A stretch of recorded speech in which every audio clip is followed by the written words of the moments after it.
She leaned in and whispered, "Feed you good food. That is cute." My table had no water, no bread, not even a name card, just a void arranged to make me a joke. My parents stood 10 feet away and nodded like I deserved it, so I stood up and walked out, clutching the weapon they did not know I held. Before I tell you how their perfect family collapsed, you need to know where this started. My name is Hazel Cooper, and I am 33 years old. I stood at the threshold of the Grand Traverse Ballroom, clutching a beaded clutch bag that was worth less than the floral arrangement on the nearest cocktail table. The air inside smelled of expensive lilies and even more expensive desperation. I had told myself a dozen times on the drive over that I would simply survive the night. Keep my head down. Smile at the aunts who could not remember my profession. Dodge the pitying looks from cousins who thought being unmarried in your 30s was a terminal illness. I was just going to be a ghost. But ghosts, it turns out, are treated better than I was about to be. The venue was aggressive in its luxury. Crystal chandeliers hung low like frozen explosions. The carpet was a deep, plush velvet that swallowed the heels of the 500 guests moving toward the dining area. My sister, Kendall, had wanted a fairy tale, and our parents, Cheryl and Tom, had mortgaged their dignity to give it to her. I walked through the crowd, feeling that familiar invisible barrier that always separated me from my family. They were the main characters. I was the extra who was supposed to be blurry in the background. I checked the seating chart near the entrance. It was a massive, calligraphy-covered mirror framed in gold. I scanned the names. The head table was for the wedding party. The tables closest to the dance floor were for the groom's wealthy business associates, and my parents' friends the ones they wanted to impress. I looked further down the list. Table 10, Table 12, Table 15. Finally, I found it. Hazel Cooper, Table 19. I turned to the room, navigating the sea of tuxedos and satin gowns. I counted the tables. The numbers went up as I moved further away from the stage, further away from the light, further away from the warmth. I walked past the bustling center of the room where waiters were already pouring champagne. I walked past the tables with the prime views of the lake outside. I found Table 19.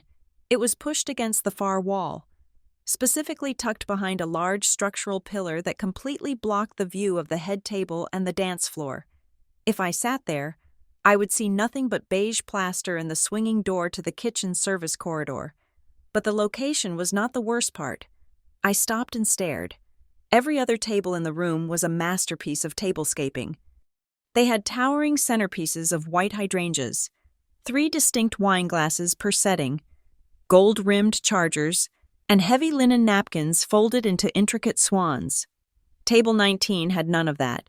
It was a small, round folding table, the kind you use for a backyard barbecue, covered in a plain white sheet that was slightly too short for the legs. There was no centerpiece, there were no wine glasses, there was no silverware, there was not even a water goblet. It was a stark, white void. There was only one chair. I stood there, feeling the blood drain from my face. It was not anger, not yet. It was a cold, clinical recognition of facts. This was not an oversight.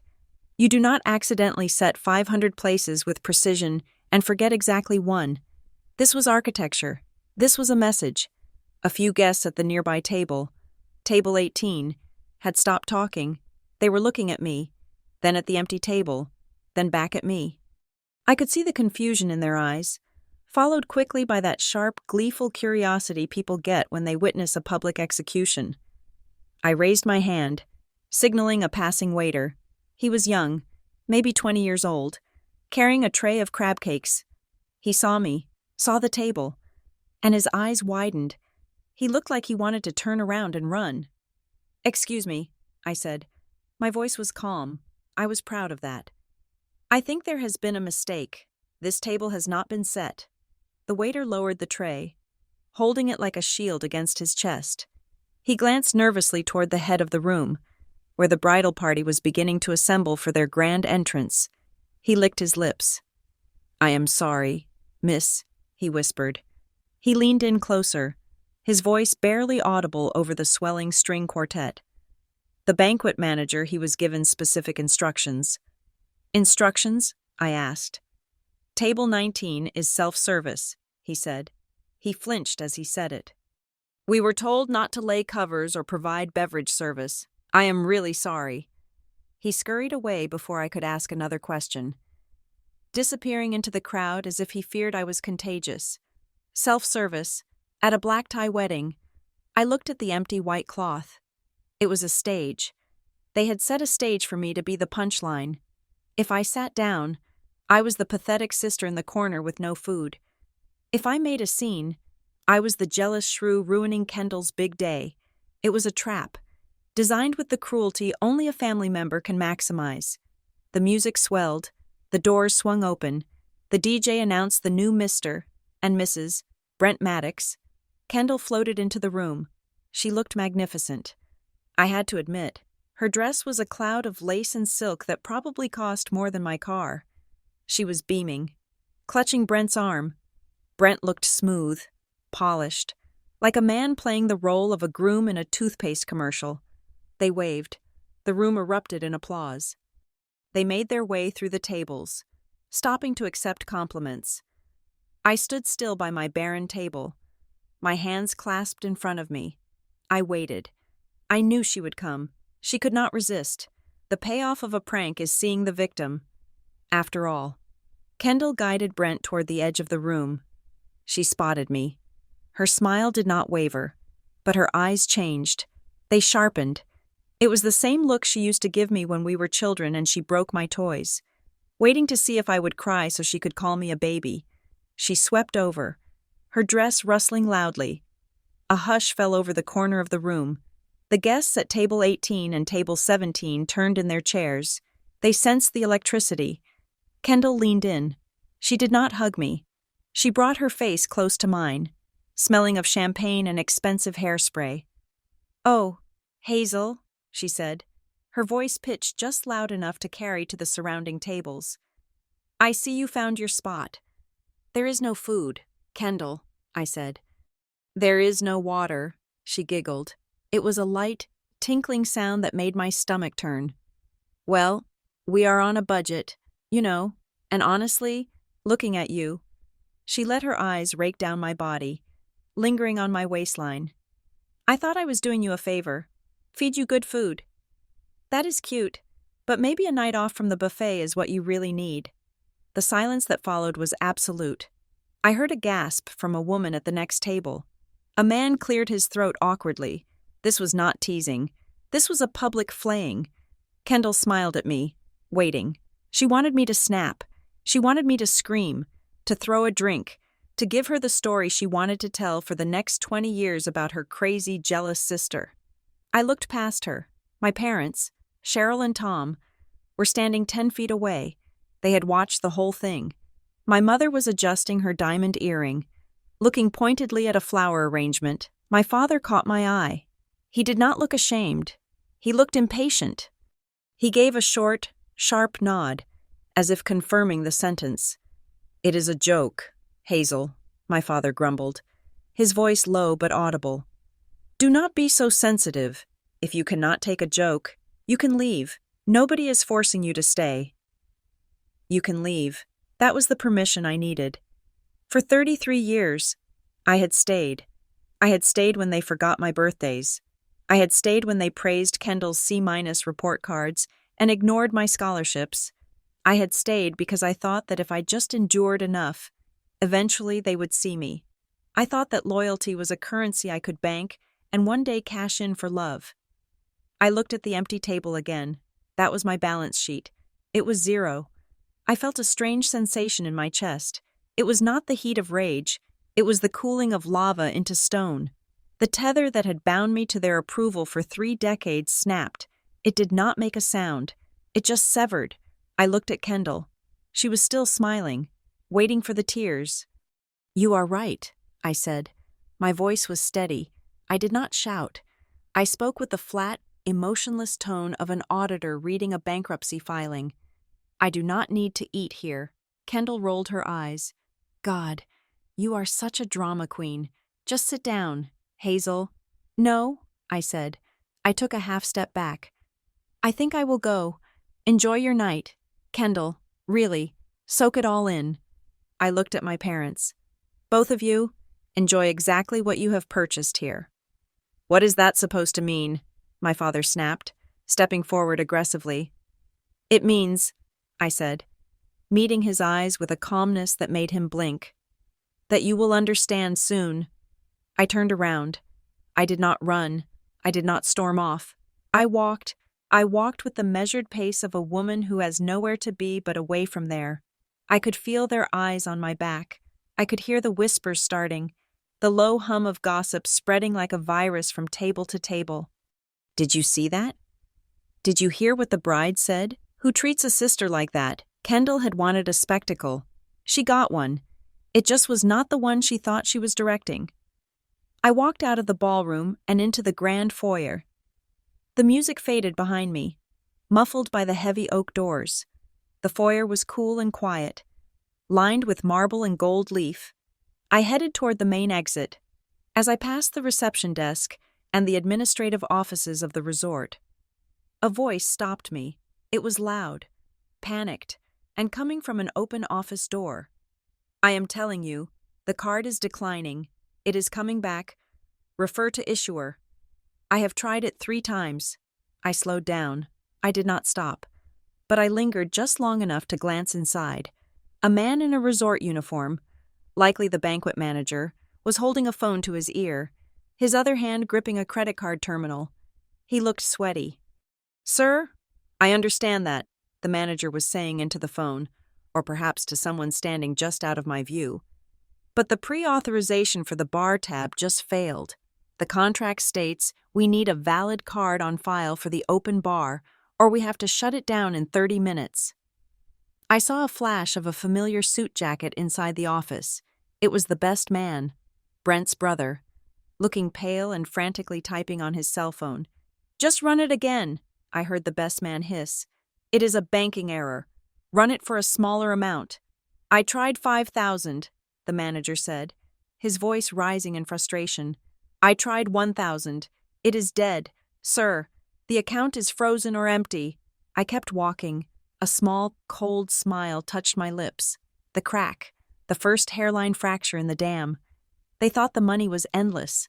They thought Brent was a golden goose. My father thought he was buying prestige. Kendall thought she was marrying a blank check. I pushed open the heavy glass doors of the resort and stepped out into the Michigan night. The air was crisp, smelling of pine and the deep, cold water of the lake. It was refreshing after the stifling perfume of the ballroom. I walked to my car, a sensible, 4-year-old sedan parked in the overflow lot, because the valet had been full when I arrived. Another lie. I now realized.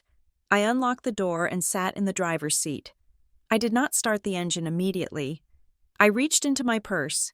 My fingers brushed against the cool metal of a USB drive and the sharp corner of a manila envelope. I pulled the envelope out halfway.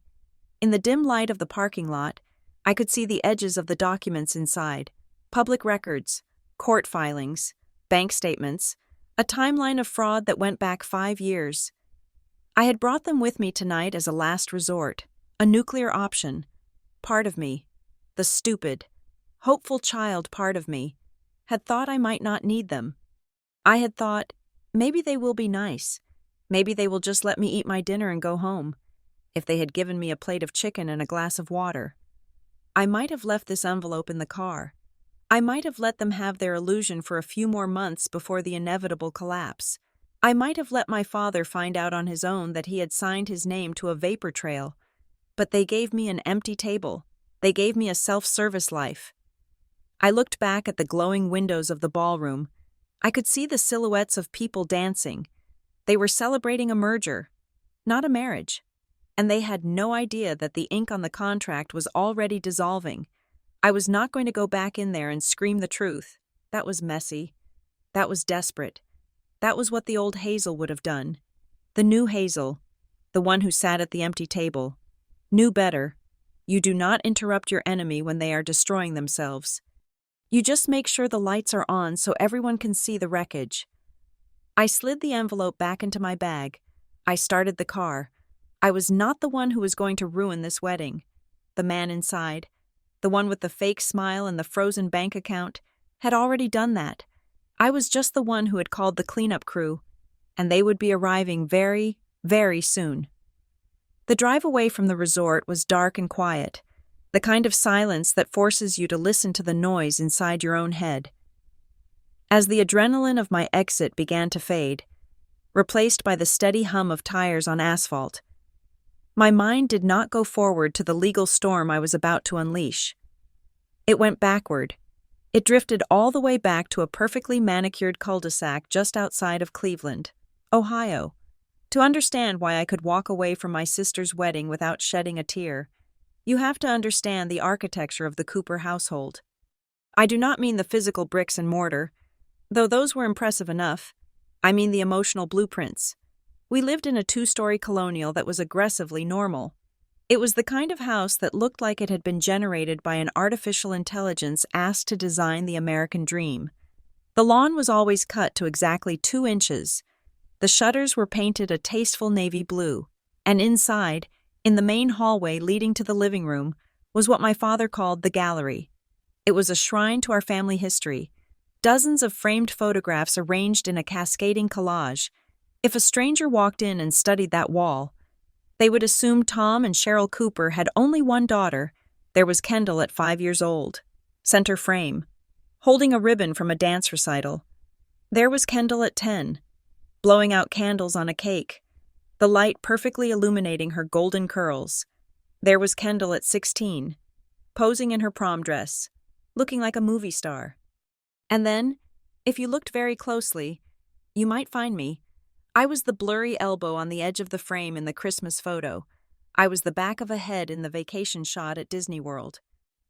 In the few professional portraits we took, I was always positioned slightly to the rear, or the photographer had framed it so tight on Kendall's radiant smile that my shoulder was the only thing that made the cut. It was not malicious, at least not in the beginning. It was just a visual representation of a gravitational truth. Kendall was the sun, and I was Pluto cold, distant, and barely considered a planet.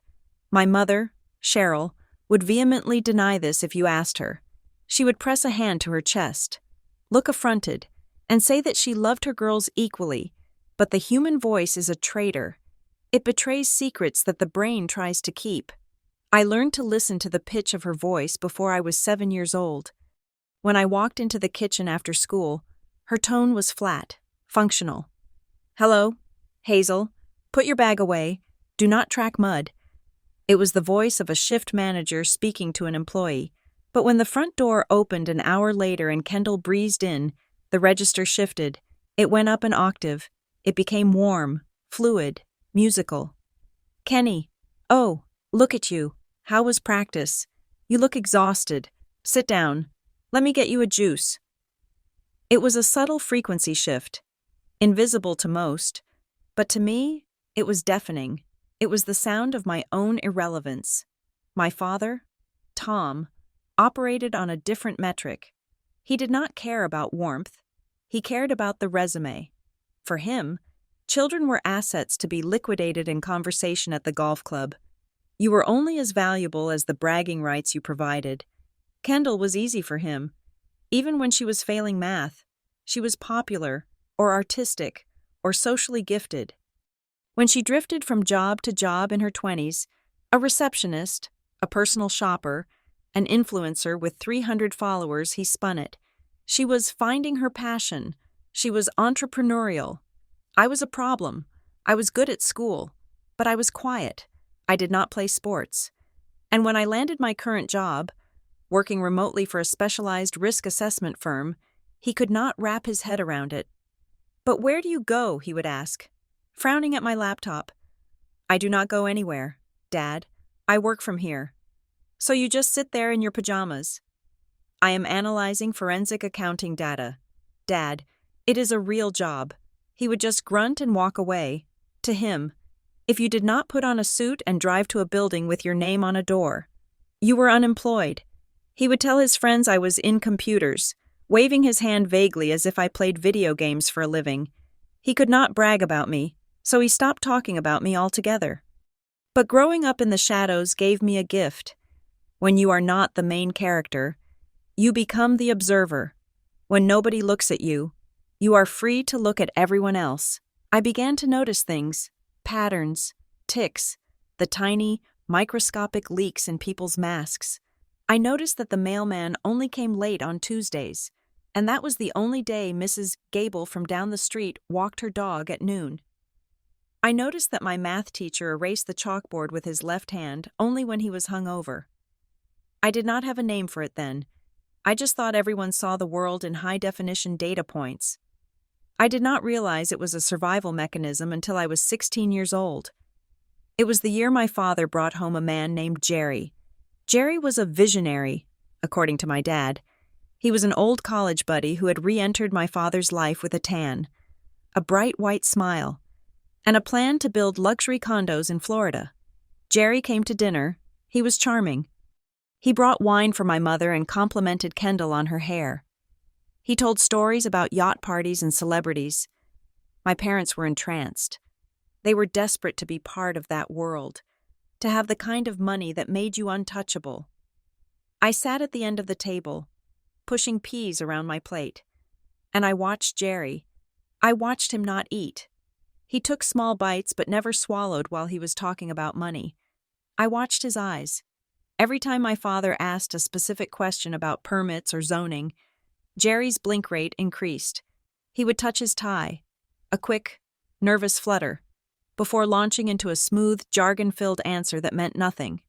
After dinner, my father was euphoric.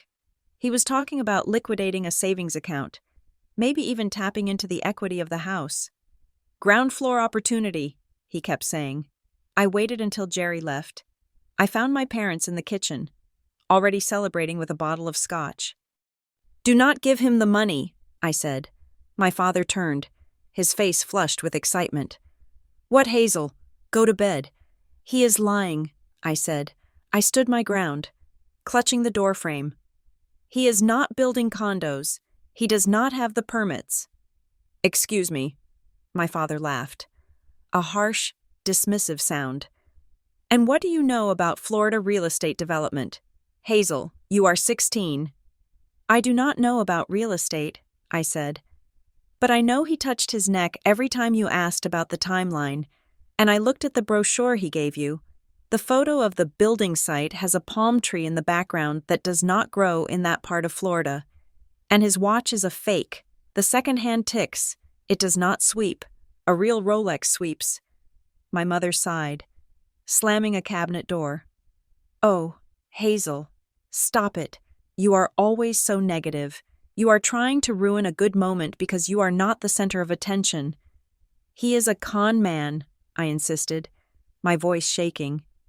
"Please, just check the public records before you sign the check." My father slammed his glass down. "That is enough. Jerry is a friend. I am not going to insult him because my teenage daughter has an active imagination and a bad attitude. Go to your room." So I went. I went to my room, and I stared at the ceiling. 3 months later, Jerry disappeared. There were no condos. There were no permits. The company was a P.O. box in a strip mall. My parents lost $40,000. It was not enough to bankrupt us, but it was enough to cancel our summer vacation and make the house very quiet for a long time. You would think they would have apologized. You would think they would have looked at me with new respect. Instead, they resented me. They did not hate me because I was wrong. They hated me because I was right. My presence became a constant reminder of their humiliation. My mother started saying things like, "Hazel just has such a dark outlook on life," or "She is very cynical." They rewrote the history, in their version. I hadn't warned them. I had jinxed it. My skepticism was the bad vibe that caused the deal to fail. I learned the lesson. Silence is the rent you pay to live in a house that does not want you. I stopped speaking up. I stopped pointing out the cracks. I buried myself in books, in numbers, in logic puzzles, places where the rules were clear and nobody punished you for finding the answer. It was my high school economics teacher, Mr. Henderson, who saved me. He was a dry, boring man who wore beige cardigans, but he was the first person to ever look at me and see a person, not a blurry background extra. I was staying late one day to finish an exam. He was grading papers at his desk. He looked up over his glasses. "Miss Cooper," he said, "I noticed something on your essay about the Enron collapse." I froze. I prepared myself for criticism. "Yes." "You did not focus on the stock prices," he said. "You focused on the footnotes in the quarterly reports. You tracked the shell companies 3 layers deep. Most graduate students do not catch that." "It just looked wrong," I said. "The numbers did not balance." He stared at me for a long moment. Then he wrote a name and a number on a piece of paper and slid it across the desk. "My cousin," he said. "She runs a boutique firm. She deals with things that do not balance. You should talk to her." That was how I met Joan Sutter. Joan was 60 years old, had hair the color of steel wool, and looked like she had seen the devil and found him boring. She was a former insurance fraud investigator who had gone private. She met me at a diner that smelled of burnt coffee and grease. I was 18, terrified, clutching my backpack. She smoked a cigarette outside before we went in. Even though it was raining, she sat across from me, ordered black coffee, and tossed a file folder on the table. "Henderson says you have got eyes," she said. Her voice was like gravel in a cement mixer. "Read that. Tell me what is wrong with the claimant's story." I opened the file. It was a car accident claim. Photos, police reports, witness statements. I read it for 5 minutes.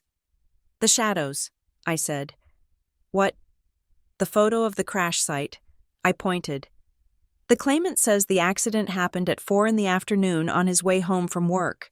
But the shadows of the trees are long and stretching to the west. That means the sun was in the east. This happened in the morning, probably on his way to work. Maybe he was late and speeding. He lied about the time to match a traffic light pattern or to cover up where he had been the night before." Joan looked at the photo. She looked at me. A slow, terrifying smile spread across her face. "You are not normal, kid," she said. "I know," I whispered, looking down at the table. "My parents say I am paranoid. They say I just look for the bad in everything." Joan reached across the table. Her hand was rough, calloused, warm. She lifted my chin until I had to look her in the eye. "Listen to me," she said, and her voice was fierce. "You are not paranoid. You just see what other people choose to ignore because the truth is inconvenient for them. That is not a defect. Hazel, that is a superpower, and in my line of work, it is the only thing that separates the predators from the prey." That afternoon, in a booth with cracked red vinyl seats, Hazel the invisible daughter died. Hazel the investigator was born. I went to college. I got my degree. But my real education happened in Joan's dusty office, surrounded by stacks of paper that smelled of deception. I learned to track assets. I learned to read the metadata in emails. I learned that people lie with their mouths, but their bank accounts always tell the truth. I built a life, a quiet one, yes. My parents still saw me as the daughter who did something with computers in her pajamas. They did not know that I had helped recover millions of dollars in stolen assets. They did not know that I had consulted for the FBI on a wire fraud case. They did not know that the boring daughter was a weapon, and they certainly did not know that for the last 6 months, ever since Kendall announced her engagement to Brent Maddox. I had not just been the sister sitting in the corner. I had been watching. When Kendall brought Brent home for the first time, my mother cried tears of joy because he drove a Porsche. My father clapped him on the back because Brent talked about capital gains and market volatility. I shook his hand. His palm was slightly damp. His grip was too firm, a practiced dominance, and when he smiled, his eyes did not crinkle at the corners. They remained dead flat. Scanning the room, appraising the furniture, assessing the value of the paintings on the wall, he was not looking at a family. He was looking at a balance sheet. I felt that old prickle on the back of my neck, the same one I felt with Jerry the condo developer, the same one I felt with the car insurance liar. My parents saw a savior. Kendall saw a prince. I saw a shark in a tailored suit, And this time, I knew better than to warn them. I knew better than to scream the truth at a dinner table where nobody was listening. I knew that if I spoke up, I would just be the jealous, bitter sister trying to ruin the fairy tale. So I did what Joan taught me. I shut my mouth. I went back to my fake job, and I opened a new file on my computer. I named it Project Wedding Gift, under the fluorescent lights of Joan Sutter's office. I stopped being a daughter and started being an analyst. Joan did not teach me magic tricks. She taught me that the world is built on paper. And paper leaves a trail even when people try to burn it. I learned that an honest business has a heartbeat, a rhythmic, predictable flow of cash in and cash out. A lie has an arrhythmia. It spikes where it should be flat. It flatlines where it should be active. I took those lessons and turned them into a career at Ridgewell Risk and Recovery. To my neighbors, it sounds like a debt collection agency. In reality, we are the people you call when your company is bleeding money and you do not know whose knife is in your back. We are the forensic accountants who come in before the FBI does, or sometimes, to make sure the FBI does not have to come at all. I remember my first major win. It was a manufacturing plant in Dayton that made specialized parts for hospital ventilators. They had 500 employees and a cash flow problem. A savior investor had swooped in. A man named Marcus Thorne, who promised to inject $10 million into the company in exchange for a controlling stake and a seat on the board. He was charismatic. He drove a Bentley. He wore suits that cost more than the workers made in a year. Everyone loved him. My boss assigned me the due diligence. It was supposed to be a formality. I spent 48 hours staring at Thorne's portfolio. On the surface, it was pristine, but when I cross-referenced his previous acquisitions, I noticed a pattern. Every company he saved went bankrupt within 18 months, but their pension funds were drained and their equipment was sold off to a holding company in Belize, a holding company that, after 6 layers of shell corporations, listed Thorne's wife as the beneficiary. I did not sleep for 2 days. I built a flowchart that covered an entire wall of my home office. I traced the wire transfers. I found the shadow accounts. When I presented the report to the manufacturing plant's CEO, he actually cried. He had been about to sign over his life's work to a vulture because of my boring computer work. 500 families in Dayton kept their paychecks. That plant is still open today. I have a thank you card from the CEO in my desk drawer. It is one of my most prized possessions. But at home, I was still just Hazel, the girl who stared at screens. I would be in the middle of tracking a complex international money laundering scheme, my brain firing on all cylinders, and my mother would call, "Hazel, the printer is making that noise again. You know, the clicking one. Can you come over and fix it? I need to print recipes for Kendall's brunch." "Mom, I am working. I am in the middle of a really important audit." "Oh, hush. You are just sitting there. You can take a break. Bring some cash when you come. Your father forgot to go to the ATM, and we need to pay the gardener." That was the dynamic. My work was invisible, but my wallet was very visible. Because I was single and lived simply a polite way of saying I did not waste money on designer handbags, my parents assumed I was flush with cash that I did not need. I paid their electric bill 3 times in 1 year because my father forgot to mail the check. I paid for the new roof on the garage because they were a little tight this month. After buying Kendall a new car, I was the safety net they did not respect. I was the infrastructure of the family essential, weight-bearing, and completely ignored until something broke. Kendall, on the other hand, was the decoration. She was the art on the walls. The world seemed to conspire to give her things. If she wanted a job, a friend of a friend hired her. If she got a speeding ticket, the officer let her off with a warning because she smiled and cried a little. She moved through life with the unearned confidence of someone who has never heard the word no. So when she announced she was getting married, the Cooper household went into a frenzy that bordered on hysteria. She called us all into the living room on a Sunday afternoon. She was wearing a white dress. Of course, she held out her hand, and the diamond on her finger caught the light so aggressively it almost blinded me. It was a cushion cut, at least 2 carats, surrounded by a halo of smaller diamonds. "His name is Brent," she squealed. "And he is perfect." My parents practically collapsed with relief. I could see the calculations running behind my father's eyes. A big ring meant money. Money meant stability. Stability meant he could stop worrying about his own dwindling retirement savings because surely a wealthy son-in-law would take care of things. "What does he do?" my father asked, his voice trembling with hope. "He is in private equity," Kendall said, beaming. "He manages assets for high-net-worth individuals. He says he is a wealth architect." I felt a cold shiver go down my spine. Wealth architect. It was the kind of title people invented when they did not want to say salesman. I met him a week later at a steakhouse downtown. My parents insisted on treating, which meant they would be putting the bill on a credit card that I would likely end up helping them pay off later. Brent Maddox walked in, and the temperature in the room seemed to drop 3 degrees. He was handsome in a generic, catalog way, tall, broad shoulders, hair gelled into a helmet of obedience. He wore a navy suit with a pocket square that matched his tie perfectly, too perfectly. "You must be Hazel," he said, extending a hand. I took it. His skin was dry and cool. He squeezed my hand exactly hard enough to assert dominance, but not hard enough to be aggressive. It was the handshake of someone who had read a book on how to shake hands. "Nice to meet you, Brent," I said. He did not look at me. He looked through me. His eyes were a pale, watery blue, and they flicked over my face for a nanosecond before moving on. He was scanning. I watched him as he greeted my parents. He charmed my mother instantly by complimenting her earrings.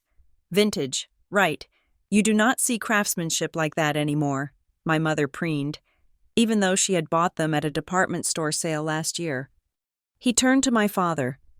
"Tom, Kendall tells me you were in sales, the backbone of the economy. I have always said, nothing moves until someone sells something." My father puffed up his chest, his ego fully inflated. Exactly. You get it. Brent." They sat down, and the performance began. And it was a performance. I sat there, sipping my water, and I engaged the part of my brain that I used at Ridgewell. I started logging the data points. I noticed that before he ordered the wine, he checked the vintage on the bottle the waiter presented, not to see if it was good, but to see if the other tables were watching him order it. I noticed that he never answered a question directly. "So, Brent, how is the market treating you?" my father asked, trying to sound knowledgeable.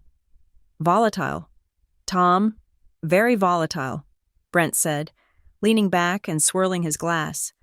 "But volatility is just opportunity in disguise. We are leveraging some emerging sectors right now. High risk, high reward, but we hedge aggressively. It is all about the delta." It was word salad. It meant absolutely nothing. Leveraging emerging sectors. Hedging the delta. It sounded like a script from a bad movie about Wall Street, but my father ate it up. He nodded sagely, as if he understood, terrified to ask for clarification and look stupid. Then came the scan. I watched Brent's eyes while Kendall was talking about wedding venues. He was not looking at his fiancée with love. He was looking at the room. He looked at the waiter's watch. He looked at the heavy gold bracelet on the woman at the next table. He looked at my father's cufflinks. He was appraising us. He was calculating the net worth of the table. He looked at me, and for a second, our eyes locked. He saw me watching him. Most people, when caught staring, will smile or look away in embarrassment. Brent did not. His expression remained totally neutral, like a shark that bumps into the glass of an aquarium and just keeps swimming. He dismissed me instantly. He had looked at my sensible clothes, my lack of jewelry, my quiet demeanor, and he had categorized me zero value, non-threat. He turned back to Kendall and placed a hand on her arm. "Babe, whatever you want for the wedding, you deserve the best. I want this to be the event of the season." "Oh, Brent," Kendall squealed. "But the venue I want is $50,000 just for the rental." "Money is a tool, Kendall," he said smoothly. "We do not let it control us. We control it. I will make some calls. I have some liquidity opening up next quarter. Next quarter. The favorite time frame of every fraudster I had ever investigated. It is always next quarter, or after the merger, or once the escrow clears. My stomach turned. I knew. I did not have proof yet. Not a single document. But I knew in my gut, this man was hollow. He was a shell company in a suit. I looked at my parents. They were glowing. They were drunk on the idea of him. If I spoke up now, if I said, "Hey, his terminology makes no sense and he looks at you like you are prey," they would destroy me. They would say I was jealous of Kendall's happiness. They would say I was bitter because I was alone. I remembered Jerry. I remembered the $40,000. I remembered being blamed for being right. So I took a sip of my wine. I forced a smile onto my face. "That sounds wonderful. Brent," I said. "It sounds like you have everything under control." He glanced at me, satisfied that the mouse had squeaked its approval. "Absolutely. Hazel, control is the name of the game." I decided right then. I would not say a word. I would not warn them. I would not be the bad guy. But I went home that night, logged into my secure server at Ridgewell, and I typed Brent Maddox into the search bar of our deepest, most expensive background check software. If he was a ghost, I was going to find the graveyard he crawled out of, and this time, I was not doing it to save them. I was doing it to make sure that when the building collapsed, I was standing far, far away from the rubble. The email arrived 3 weeks before the ceremony. It did not come from Kendall, and it did not come from a wedding planner. It came from an automated service called the Nuptial Coordinator, a faceless digital administrator designed to enforce social etiquette with the warmth of a parking ticket. The subject line read, "Important guest conduct and seating protocols for the Maddox-Cooper Union." I opened it. It was a PDF document, 3 pages long, outlining the rules of engagement for my own sister's wedding. Most of it was standard bridezilla fare, no phones during the ceremony, no white clothing, no children under 12. But then I reached paragraph 4. Subsection B. Due to strict venue capacity constraints and the exclusive nature of the catering service, +1 invitations are reserved strictly for married couples or engaged partners. Single guests are kindly asked to respect the intimacy of the event by attending solo. Please do not request exceptions. I sat back in my chair. Single guests. That was me. It was a policy written for 100 people, but I knew it was drafted with exactly one person in mind. It was a preemptive strike to ensure I did not bring anyone who might dilute the attention, or worse, anyone who might be on my side. I was to attend alone, sit alone, and exist alone. 10 minutes later, my phone rang. It was my mother. "Did you get the email?" she asked. There was no hello. "I did," I said, staring at the screen. Subsection B is very specific. "It is just for the budget. Hazel," she said, her voice pitching up in that defensive way she used when she knew she was wrong but wanted me to apologize for it.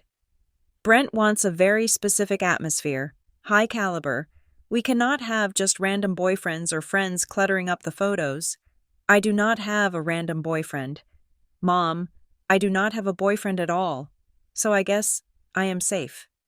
"Good," she said, missing the sarcasm entirely. Then came the real reason for the call. The tone dropped. "Hazel, listen, Kendall is stressed. She is under a lot of pressure to make this perfect. I need you to promise me something." "What?" "Do not cause trouble," she said. "Do not do that thing you do where you sit in the corner and look like you are judging everyone. And please, do not bring up work. Nobody wants to hear about fraud or debt or whatever depressing thing you are doing these days. Just try to look happy for us. I will be a statue of joy," I said. "Do not be difficult," she snapped. "Just be a sister. Meet us at the bridal salon on Saturday at 10. And do not be late. Kendall needs support, not attitude." Saturday morning. The bridal salon smelled of lavender and money. It was one of those places where they do not put price tags on the dresses because if you have to ask, you are in the wrong zip code. Kendall was standing on a pedestal in front of a 3-way mirror. wearing a gown that looked like it had been spun from sugar and ego. My mother was crying, clutching a tissue. "Oh, Kenny, you look like a princess, a literal princess." I stood off to the side, holding a bottle of water, a purse, 2 cell phones, and a swatch of fabric Kendall had shoved at me when I walked in. I was not asked to try on a bridesmaid dress. I was not asked what I thought of the veil. I was the coat rack. Kendall turned to look at her backside in the mirror. "Hazel, fix the train. It is bunching." I stepped forward and smoothed the layers of silk. "Careful with your nails," she hissed. "Do not snag it. My nails are filed. Kendall." She looked at me in the reflection. Her eyes narrowed. "What are you wearing? Is that the same blazer you wore to Christmas 2 years ago?" "It is a blazer. It fits. It looks like you are going to a job interview at a library." She laughed, and the sales assistant laughed with her. A sharp, sycophantic sound. "God, you have zero taste. Brent says style is a language, and you are basically illiterate." I straightened up and stepped back. "Brent sounds like he reads a lot of bumper stickers." "He is sophisticated," she snapped. "He knows quality. Speaking of which," the front door chimed. "Speak of the devil," and he appears in a tailored Italian suit. Brent walked in. Technically, it is bad luck for the groom to see the bride before the wedding. But Brent Maddox did not believe in luck. He believed in supervision. He stopped. He looked at Kendall. He did not gasp. He did not tear up. He tilted his head slightly to the left. "Is that the Vera Wang or the Monique Louillier?" he asked. "It is the Monique," Kendall said, beaming. "Do you like it?" "The structure is good," he said, walking around her like he was inspecting a used car for scratches.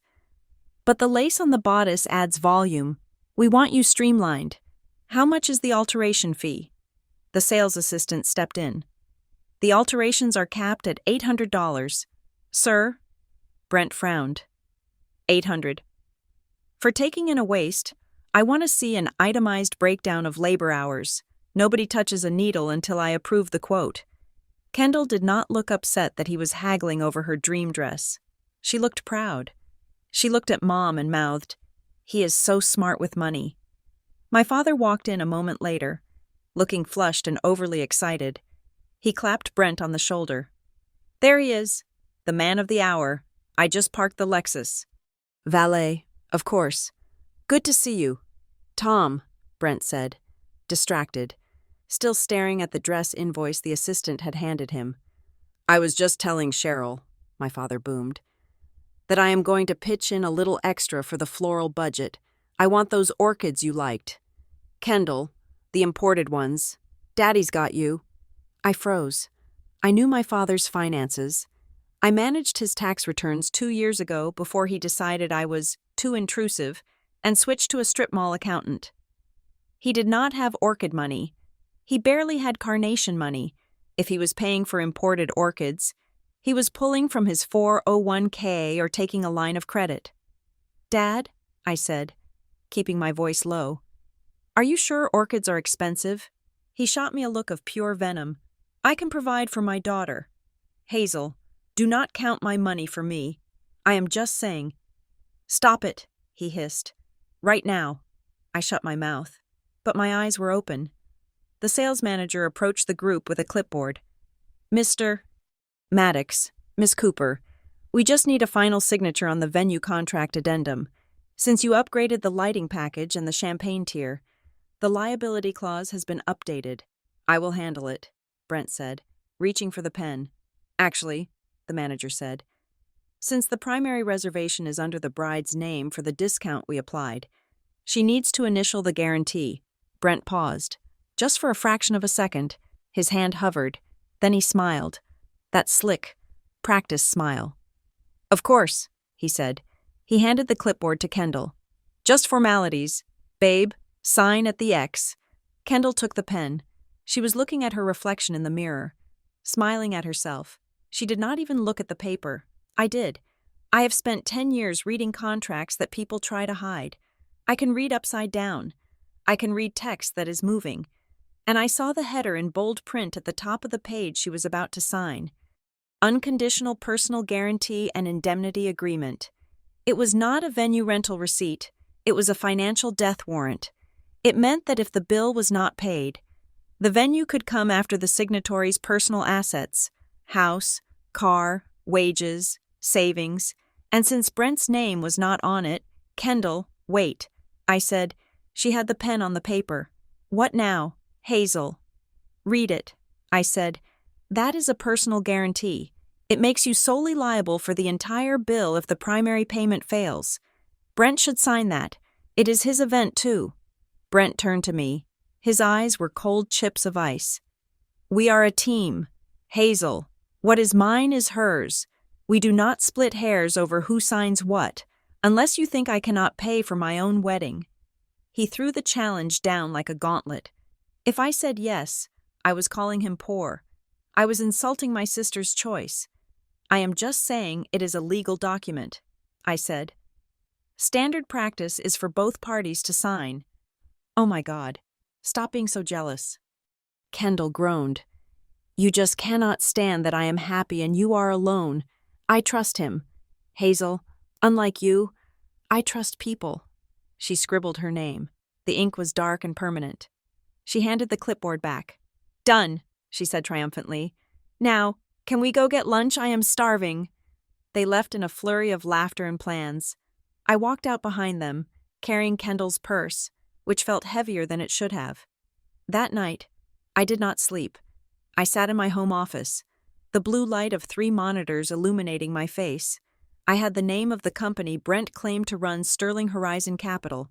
I ran it through the state business registry. It existed. It was incorporated in Delaware 3 years ago. The registered agent was a generic corporate service company. That was standard. But then I pulled the address history. The headquarters listed on their website was a suite in a high-rise in Chicago. I cross-referenced the suite number with the building's leasing records. Suite 4050 did not belong to Sterling Horizon Capital. It belonged to a virtual office service, a place where you pay $50 a month to have a mailing address and a receptionist who answers the phone. He did not have an office. He had a mailbox. I kept digging. I searched for Brent Maddox in the federal court database Pacer. Nothing. Clean as a whistle. No bankruptcies. No criminal record. That was the problem. It was too clean. A man who claims to be a wealth architect for a decade should have a paper trail. He should have property deeds. He should have speeding tickets. He should have a divorce or a lawsuit or a parking dispute. He had nothing. It was like he had been born 3 years ago. I leaned back and rubbed my eyes. Joan Sutter's voice echoed in my head. If the man does not exist, check the ghosts.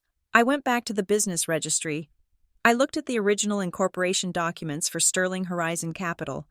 There was a signature of an organizer. It was scribbled, hard to read. M.L.R. I searched for other companies organized by M.L.R. I found one. Apex Tier Solutions. Dissolved 4 years ago. I searched Apex Tier Solutions in the court records. Bingo. A civil suit filed in Cook County, Illinois. Plaintiff Eleanor Vance. Defendant Apex Tier Solutions and its principal, Brendan Maddox. Brendan, not Brent. I paid the fee to download the complaint. It was 40 pages of rage. Eleanor Vance was a widow. She had given Brendan Maddox $200,000 to invest in a guaranteed high-yield bridge loan fund. The fund did not exist. The money was gone. But here was the kicker. The case was dismissed with prejudice. That meant it was settled out of court. He had paid her off, or scared her off, and sealed the record. I looked at the date of the dismissal. It was 3 months before Sterling Horizon Capital was formed. He had burned one identity, washed his hands, changed Brendan to Brent, and started over. I sat there in the dark, my heart hammering against my ribs. My sister had just signed a personal guarantee for a $50,000 venue. My father was about to drain his retirement for orchids, and they were doing it for a man who had already eaten a widow's savings for breakfast. I printed the document. The printer whirred in the silence of my apartment. It sounded like a grinding stone sharpening a blade. I had the first piece of the puzzle, but a settled lawsuit was not enough to stop a wedding. He would spin it. He would say it was a misunderstanding, a nuisance suit he paid to make go away. He was a salesman.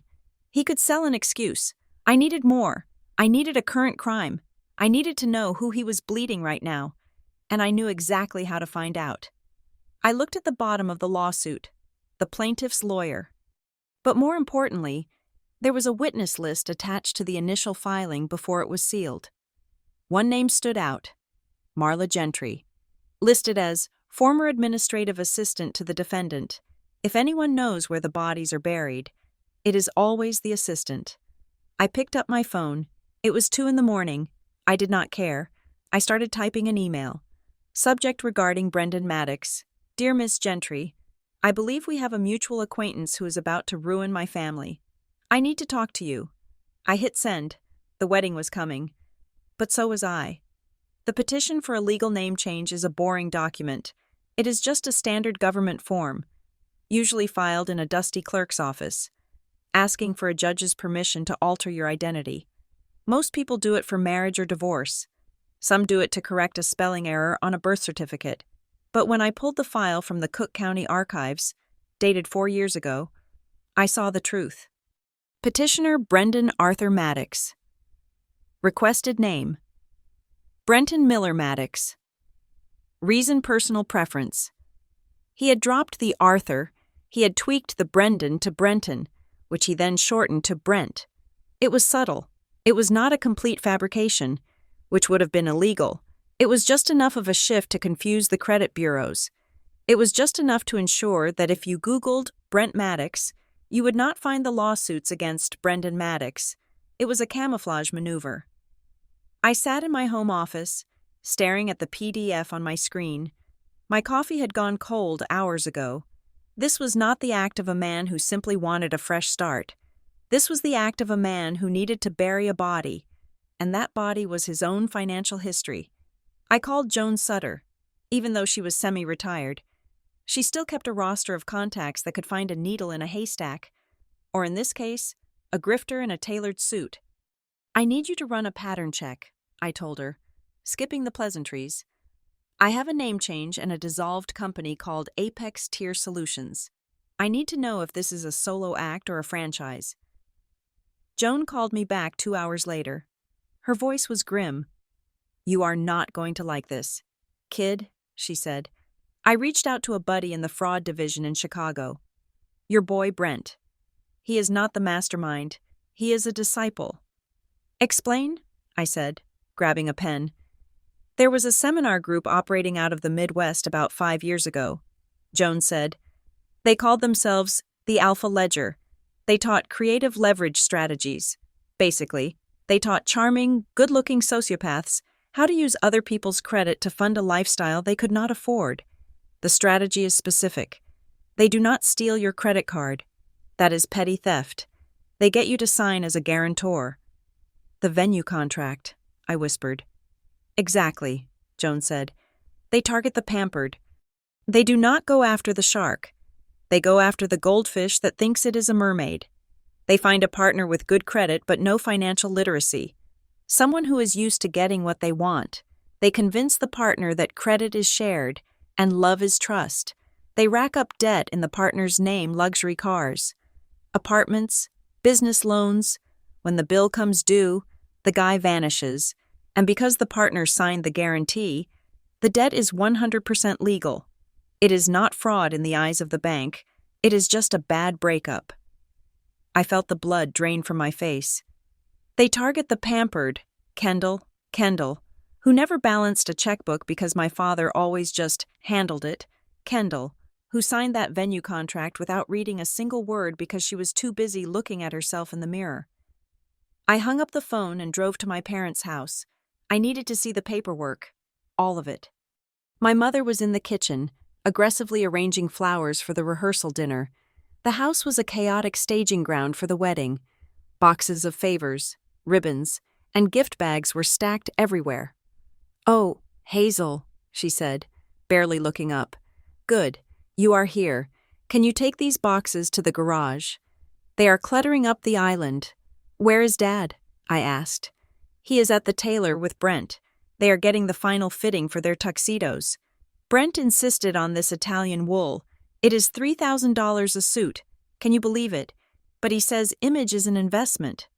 Mom, I said, trying to keep my voice steady, I need to see the wedding folder, the one with all the vendor contracts. Why? She stopped cutting a rose stem and looked at me with suspicion. You are not going to start nitpicking the budget again, are you? We have everything under control. I just want to help organize, I lied. I want to make sure the deposit dates are lined up so we do not get hit with late fees. That worked. The fear of wasting money was the only thing that trumped her annoyance with me. It is in the study, she said. On your father's desk. Do not mess up his filing system. My father's filing system was a stack of papers under a paperweight that looked like a golf ball. I closed the study door and sat down. I started flipping through the pages. The florist invoice, the caterer, the band. Then I found the lease agreement for the new apartment Kendall and Brent were moving into after the wedding. It was a luxury penthouse in downtown, $4,500 a month. I scanned the signatory page. Tenant Kendall Cooper, occupant Brent Maddox. Kendall was the tenant, the sole tenant. Brent was listed only as an occupant. That meant he had legal right to live there, but zero legal obligation to pay the rent. If they stopped paying, the landlord would sue Kendall. Not him. I kept digging. I found a car lease for a brand new Range Rover. Lessee Kendall Cooper, cosigner none. Kendall did not have the income for a Range Rover. How did she get approved? I looked closer at the application attached to the lease. Her income was listed as $150,000 a year. She was a part-time yoga instructor and lifestyle blogger. She made maybe $30,000 in a good year. Someone had falsified her income on the application, and I knew it wasn't Kendall. She didn't know how to edit a PDF. Brent had done it. He had inflated her stats to get the credit, but she had signed the bottom line, making her liable for the fraud if the bank checked. But the real blow came at the bottom of the stack. It was a document on letterhead from a private lending firm. I recognized, one of those predatory lenders that give bridge loans at 25% interest. Borrower. Kendall Cooper, guarantor. Thomas Cooper. My hands started to shake. It was a loan for $75,000. The stated purpose was event coordination and furnishings. My father had signed it. I stared at his signature. It was shaky, a little uneven. He had signed his name to a high-interest loan that would balloon to double its size in 3 years if they missed payments. And he wasn't just a witness. He was a guarantor. If Kendall couldn't pay, and she couldn't, because she had no real job, the lender would come for my parents' house. They would garnish my father's pension. They would take everything. This wasn't just a wedding. It was a harvest. Brent was harvesting my family's credit rating and future stability to fund a 6-month joyride before he moved on to the next victim. I heard the front door open. My father's booming laugh echoed from the hallway. "Hazel," he called out. "Come see this tux. I look like James Bond." I put the papers back exactly as I found them. I stood up, taking a deep breath to steady my racing heart. I walked out into the kitchen. My father was posing in the living room. The suit was indeed sharp. Brent was standing next to him, smiling that shark smile. "Sharp, right?" Brent said, winking at me. "Your dad cleans up nice." I ignored him. I turned to my mother. "Mom, can I talk to you for a second in the kitchen?" "Can it wait?" she asked, admiring the tuxedo. "No." She huffed and followed me back into the kitchen. I lowered my voice.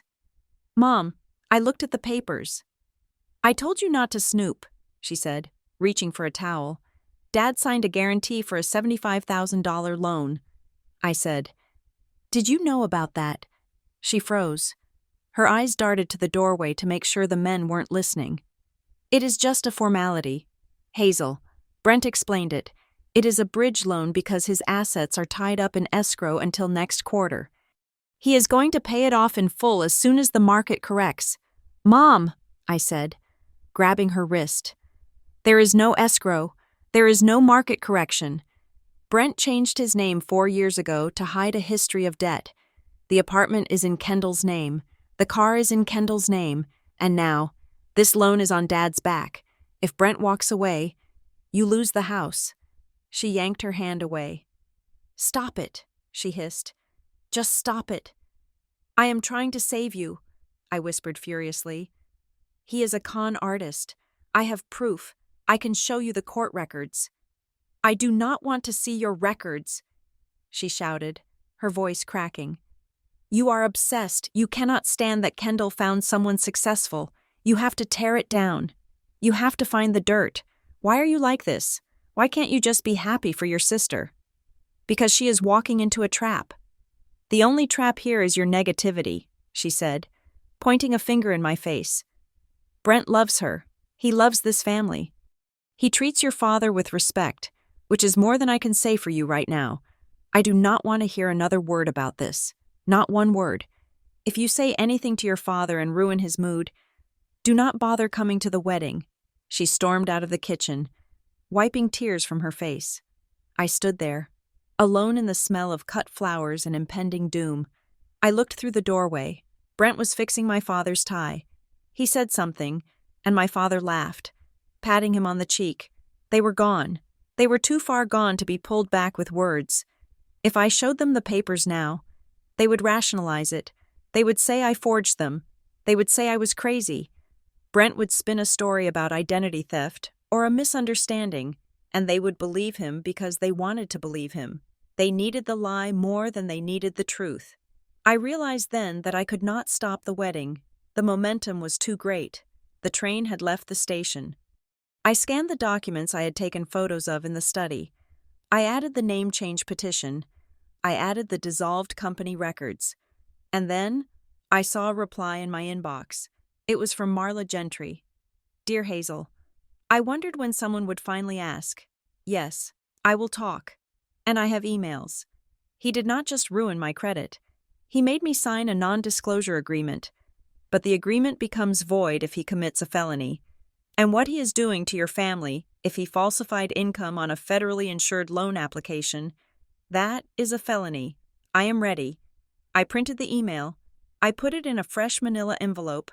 I was not going to scream at the rehearsal dinner. I was not going to make a scene at the church.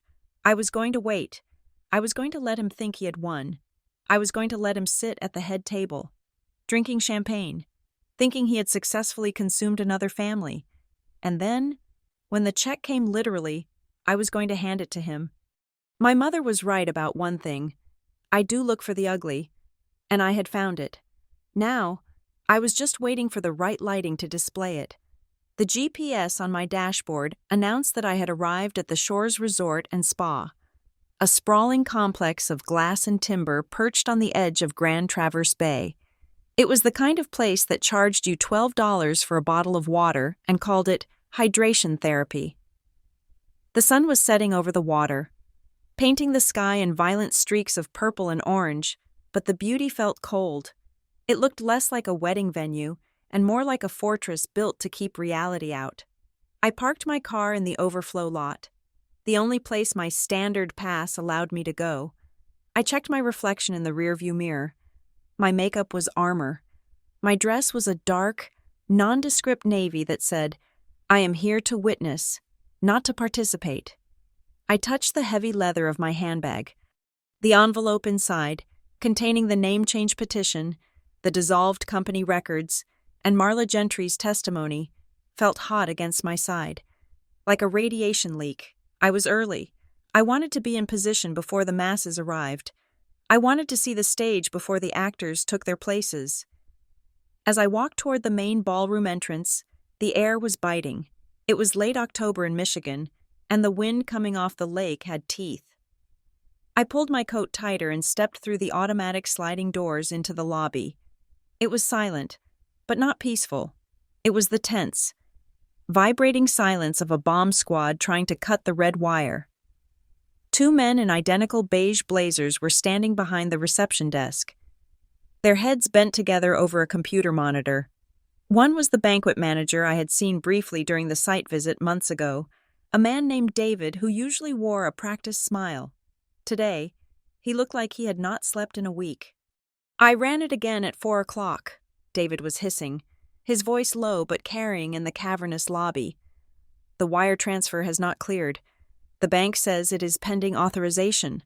"The groom said it was an international hold," the other man replied, tapping a pen nervously on the counter. "He said to give it until 6. Dinner service starts at 6:30, David snapped. "If I do not have 50% of the catering balance by 6, the chef is going to pull the entrees. We cannot serve filet mignon on a promise. Mike," I slowed my pace, pretending to adjust the strap of my shoe. "Well, go tell him," Mike said. "I tried. He is in the bridal suite. His best man is blocking the door, says he is meditating and cannot be disturbed." I stood up and kept walking. My heels clicked on the marble floor, a sharp, rhythmic sound that made both men jump. They looked at me with wide, guilty eyes, forcing tight smiles onto their faces as I passed. "Welcome to the shores," David said, his voice cracking slightly. "Thank you," I said, not breaking stride. So, the cracks were already widening. Brent was stalling. The international hold excuse was a classic. It bought you 24 hours of confusion while you tried to secure a new line of credit or convince a relative to write an emergency check. He was juggling chainsaws, and gravity was starting to win. I entered the ballroom. It was breathtaking. I had to admit, the ceiling was draped in white silk, illuminated by thousands of fairy lights. The tables were set with crystal and silver. The floral arrangements were massive. Cascading waterfalls of white orchids, the ones my father had sponsored with money he did not have. I navigated the maze of tables, counting the numbers, table 10, table 15, and finally, table 19. Seeing it for the second time did not make it hurt less. In fact, it hurt more, the first time, in my memory. It was a shock. Now, it was a confirmation. The table was shoved into the corner, obscured by a structural pillar wrapped in fake ivy.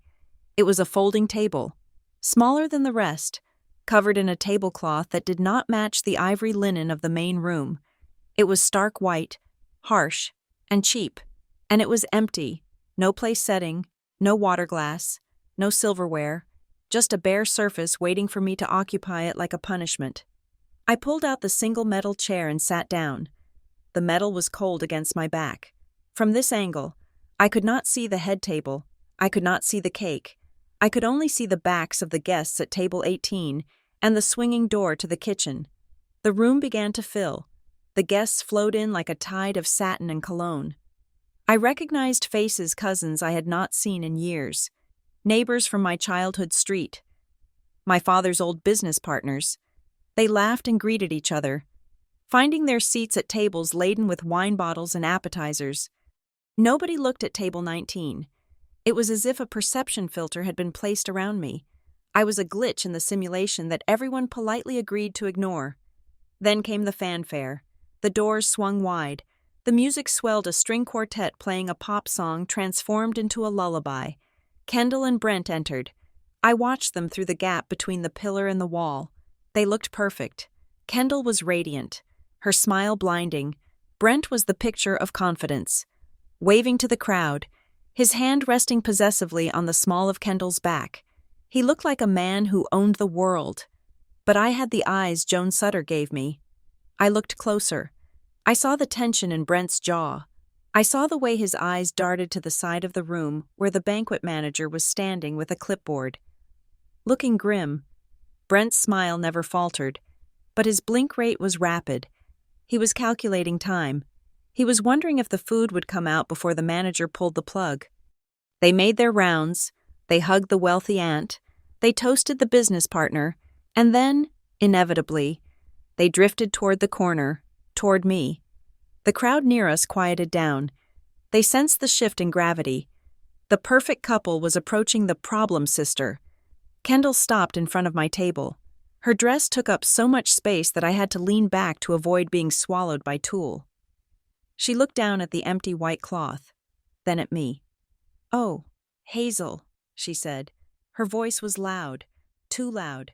It was a performance for the guests at table 18. "I see you found your spot." I looked up at her. "There is no food. Kendall, There is no water, she laughed. That tinkling, glass-breaking sound. Well, we are on a budget, you know, and honestly, looking at you, she made a show of scanning my body, her eyes lingering on my waist. I thought I was doing you a favor. Feed you good food. That is cute, but maybe a night off from the buffet is what you really need. The insult landed like a physical slap. I heard a gasp from someone nearby. My mother, standing a few feet away, suddenly found the floral arrangement on table 18 fascinating. She stared at it, refusing to make eye contact with me.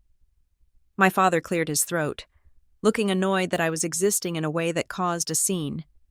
"It is a joke, Hazel," he muttered, stepping up behind Kendall. "Do not be so sensitive. If you cannot take a joke, you can leave. Nobody is forcing you to stay." I looked at them. My father, the guarantor of a predatory loan. My mother, the enabler. My sister, the unwitting victim who was also the bully. I felt the envelope in my bag. It would be so easy to pull it out right now, to throw the court records on the table and say, "Here is your wedding gift," a reality check. But that was reactive. That was emotional. And I was done being emotional. "You are right," I said.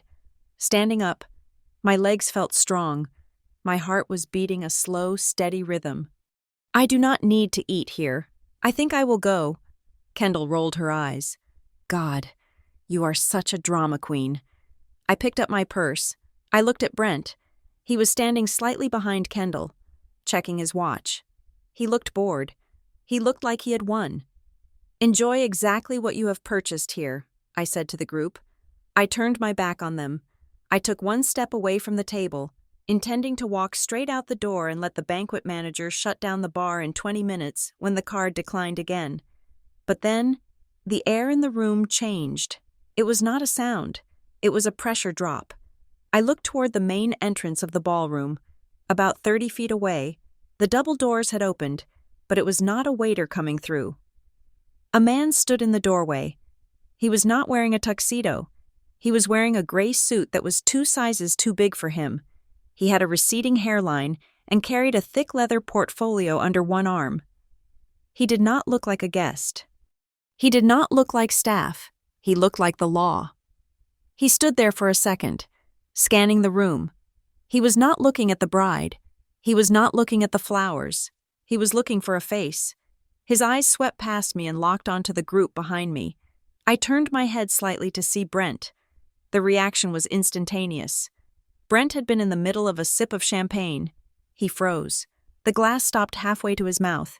His eyes, usually so dead and flat, widened. For a split second, less than a heartbeat, the mask disintegrated. I saw terror, pure, unadulterated, animal terror.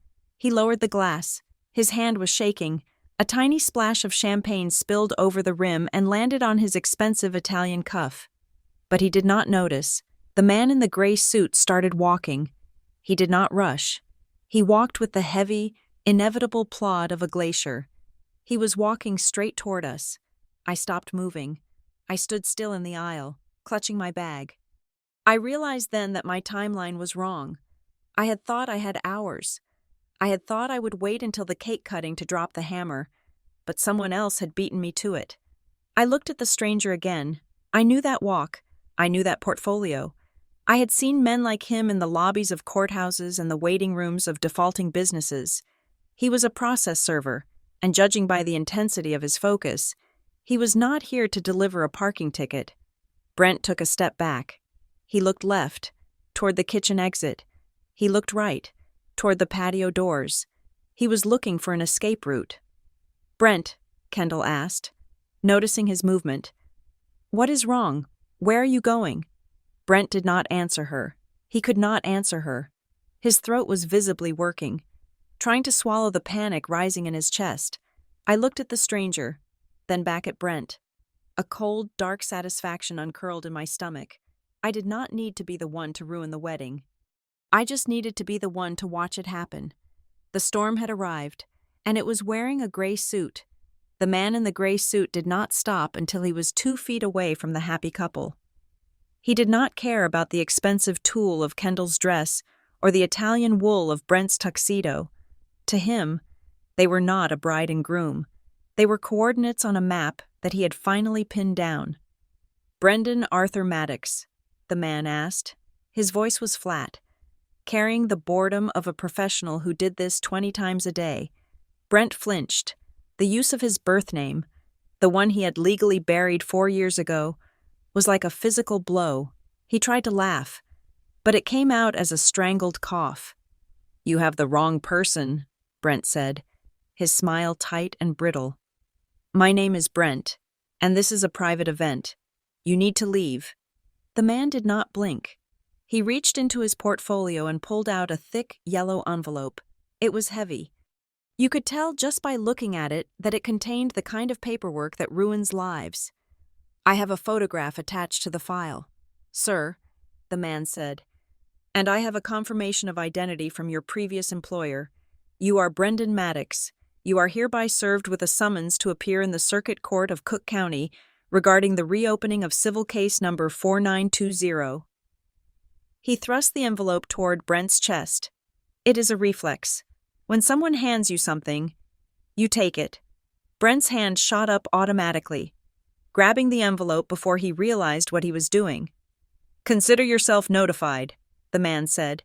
He turned on his heel and walked away, disappearing into the crowd as quickly as he had arrived. For a second, there was silence. The kind of silence that happens when a glass shatters in a restaurant and everyone freezes to see who dropped it. Brent shoved the envelope into the inside pocket of his jacket. "Unbelievable," he muttered, loud enough for the nearby tables to hear. "Some disgruntled ex-employee trying to shake me down. I will have my lawyers handle it on Monday. Sorry about that. Everyone, just the price of doing business." He tried to steer Kendall toward the dance floor. "Come on, babe, let us dance." But Kendall did not move. Her eyes were glued to the pocket of his jacket. The envelope had been shoved in hastily, and a corner of the paperwork was sticking out.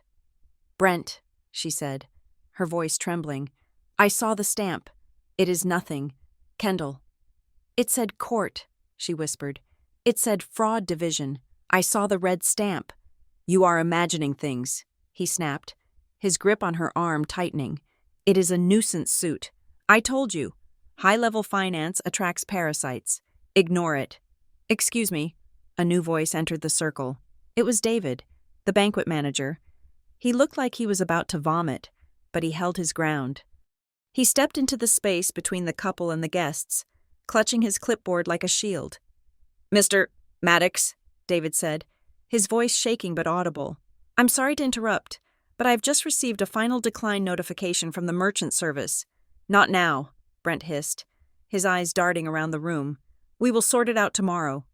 "I cannot do that, sir," David said. He took a deep breath.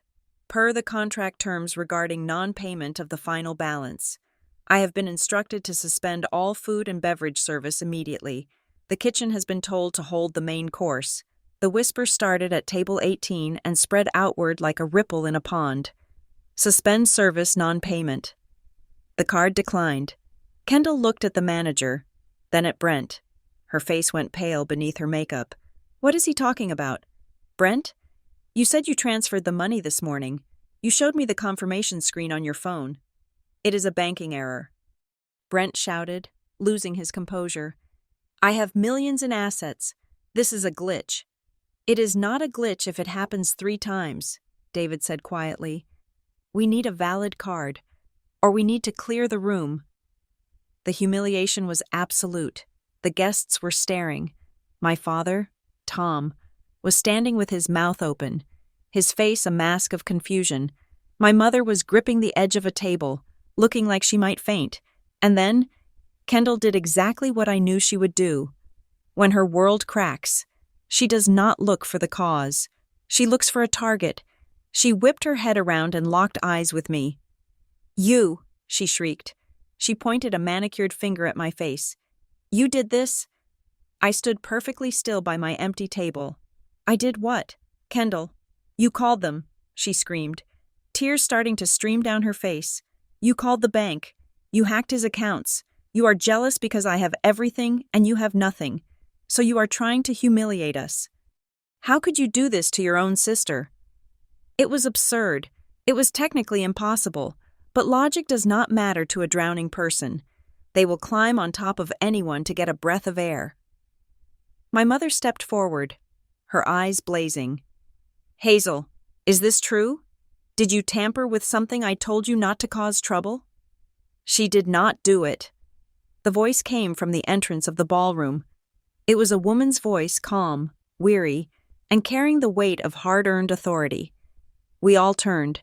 Standing just inside the doors was a woman in her late 40s. She was wearing a sensible beige raincoat over a simple dress. She had no makeup on. Her hair was pulled back in a severe bun. She looked like a librarian. Or a school principal. It was Marla Gentry. She walked toward us. The crowd parted for her. Sensing that this was not a wedding guest, this was a witness, she stopped 10 feet away from Brent. She did not look at Kendall. She looked straight at him. Hello? Brendan, she said. Brent's face went from red to a terrifying, bloodless gray. He looked like he had seen a ghost. Marla, he croaked. What are you doing here? I am here to collect, she said. She turned to Kendall. He did not pay for the wedding, honey, and he is not going to, because he does not have any money. Who are you? Kendall demanded, her voice shrill. Get out of my wedding. I am the woman who paid for his last venture, Marla said. She reached into her bag and pulled out a folded piece of paper. She held it up. 3 years ago, I was his executive assistant, then I was his girlfriend, then I was his partner. He told me we were building a future. He told me to sign a few forms to help with liquidity. By the time I realized what was happening, I had $100,000 in debt, and he had a new name. She took a step closer to my father. You must be the father, she said gently. Did he ask you to sign a guarantee? Did he tell you it was just a bridge loan? My father stumbled back as if she had hit him. He looked at Brent. You said it was standard procedure. It is standard, Marla said. For him, it is his script. He finds a family with good credit and a need to show off. He leverages your assets. He spends the cash. And when the bills come due, he disappears. Liar, Brent roared. He lunged toward Marla, but stopped when he saw the process server, who had not left, but was standing by the exit, watching. Brent turned back to Kendall. The charm was gone. The smooth, polished mask had dissolved, revealing something feral underneath. We are leaving, he said. He grabbed Kendall's upper arm. No, Kendall said, pulling back. I want to hear her. Brent, let go. I said we are leaving, he shouted. He squeezed. It was not a loving touch. It was a clamp. I saw Kendall's skin turn white around his fingers. I saw her wince. She let out a small, sharp cry of pain. Brent, you are hurting me, she gasped. The guests at table 18 gasped. My mother put her hands to her mouth. My father took a step forward, his fists clenching, but he was too slow. Brent yanked Kendall so hard she stumbled in her heels. You stupid cow. Shut up and walk. The car is outside. The silence in the room broke. It shattered into 1,000 shards of murmurs and cries. The image of the perfect groom was gone. In its place was a desperate, violent man trying to drag his hostage to a getaway car. Kendall dug her heels into the carpet. No, get off me. She twisted away, losing her balance and falling to one knee. Her dress pooled around her like a collapsing cloud. Brent stood over her, his hand raised as if to strike. Then he realized where he was. He realized 500 people were watching. He realized the process server was watching. He looked around, wild-eyed. He looked at me. I met his gaze. I did not smile. I did not frown. I just looked at him with the cold, clinical detachment of an auditor who has found the discrepancy. Game over, my eyes said. He sneered at me, a look of pure hatred, and then he turned and ran. He ran toward the patio doors, bursting out into the dark night, leaving his bride on the floor and his debts on the table. My mother rushed to Kendall, falling to her knees to embrace her. My father stood frozen. staring at the space where Brent had been. The word guarantor likely burning a hole in his mind. I did not go to them. They had their support. They had each other. I turned around and walked out of the ballroom. I walked past the stunned banquet managers in the lobby. I walked to the quiet corner near the reception desk where the house phone sat. I picked up the receiver and dialed a number I had memorized 2 days ago. It rang once. "This is Beck," a deep, gruff voice answered. "Mr. Beck," I said. "It is Hazel Cooper." "Is it time?" he asked. "Yes," I said. "The show is over. The reality is setting in. They are going to need a way out, and you are the only one who can give it to them." "I am 5 minutes away," he said. "I will park out front." "Bring the file," I said. "And Harlan?" "Yeah." "Make sure you come in through the main doors," I said. "I want everyone to see you." I hung up the phone. I looked back toward the ballroom. I could hear sobbing. I could hear shouting. The facade had fallen. The perfect family was a pile of rubble. But rubble is good. You can build something real on rubble. You cannot build anything on a swamp. I smoothed my dress. I checked my watch. 7 o'clock, right on schedule. The heavy double doors of the ballroom swung open again. But this time, the silence that followed was not born of confusion or fear. It was the silence of recognition. The man who walked in was Harlan Beck. In Traverse City, and frankly in most of the Midwest Industrial Corridor, you did not need to introduce Harlan Beck. He owned the largest logistics fleet in the state. He sat on the board of the regional hospital. He was the kind of man my father tried to emulate, but only managed to parody. Harlan was built like a retired linebacker, broad and imposing, with silver hair and a presence that sucked the oxygen out of a room. He was wearing a tuxedo, clearly having come from another, more stable event, but his expression was anything but festive. He walked into the room not as a guest, but as an authority. He did not look at the sobbing bride on the floor. He did not look at my pale, trembling parents. He looked straight at David, the banquet manager. "David!" Harlan boomed.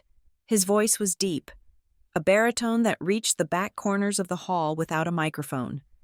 David, who was currently trying to figure out how to explain a 5-figure loss to his corporate office, straightened up immediately. "Mr. Beck, I did not know you were attending." "I was not invited," Harlan said, walking past the rows of stunned guests. He stopped right next to me. He did not look at me yet. He kept his eyes on the manager. "But I was in the neighborhood, and I received a call that concerned me." He gestured a large hand toward my table. Table 19, the table with the short tablecloth, the folding chair, and the absolute absence of dinnerware. "David," Harlan said, his voice dropping to a conversational volume that was somehow more terrifying than a shout. "I have held 3 charity galas at this venue in the last 2 years. I know your standards. Can you explain to me why this table has not been set?" David stammered. "Sir, the instructions from the host were specific. That table was designated as non-service." "Non-service," Harlan repeated, tasting the word like it was spoiled milk. He turned his head slowly to look at Kendall, who was being helped to her feet by my mother. Then he looked at my father. "Tom, you designated your eldest daughter as non-service." My father opened his mouth, but no sound came out. He looked small, standing next to Harlan Beck, who was the genuine article of success.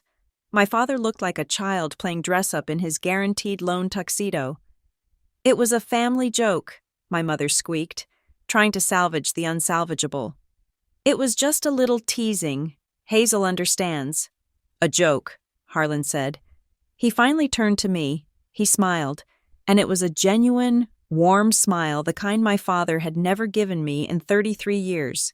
"Hazel, did you find it funny?" "Not particularly, Harlan," I said quietly. Harlan turned back to the room. He addressed the crowd, his voice projecting clearly. "For those of you who do not know, my name is Harlan Beck.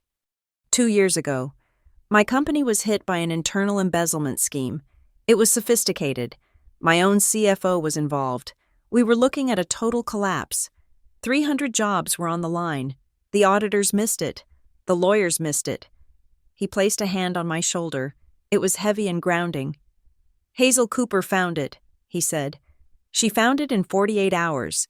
She tracked the funds through 6 countries and recovered $4 million of my assets. She saved my company. She saved those 300 jobs. A murmur went through the room. I saw the faces of my cousins, my aunts, the neighbors who used to look at me with pity.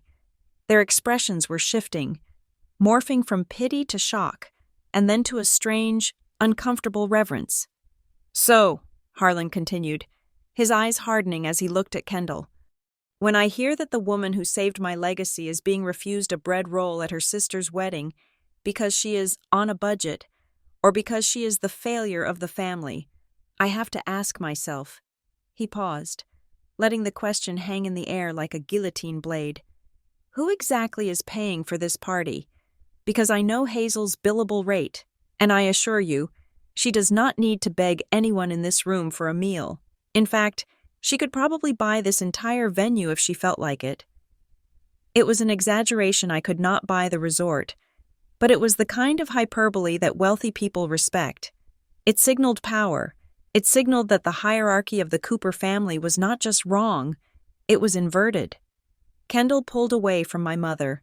Her face was blotchy with tears and smeared mascara, but her eyes were venomous. She could handle Brent leaving. She could handle the embarrassment of the debt, but she could not handle this. She could not handle me being elevated above her.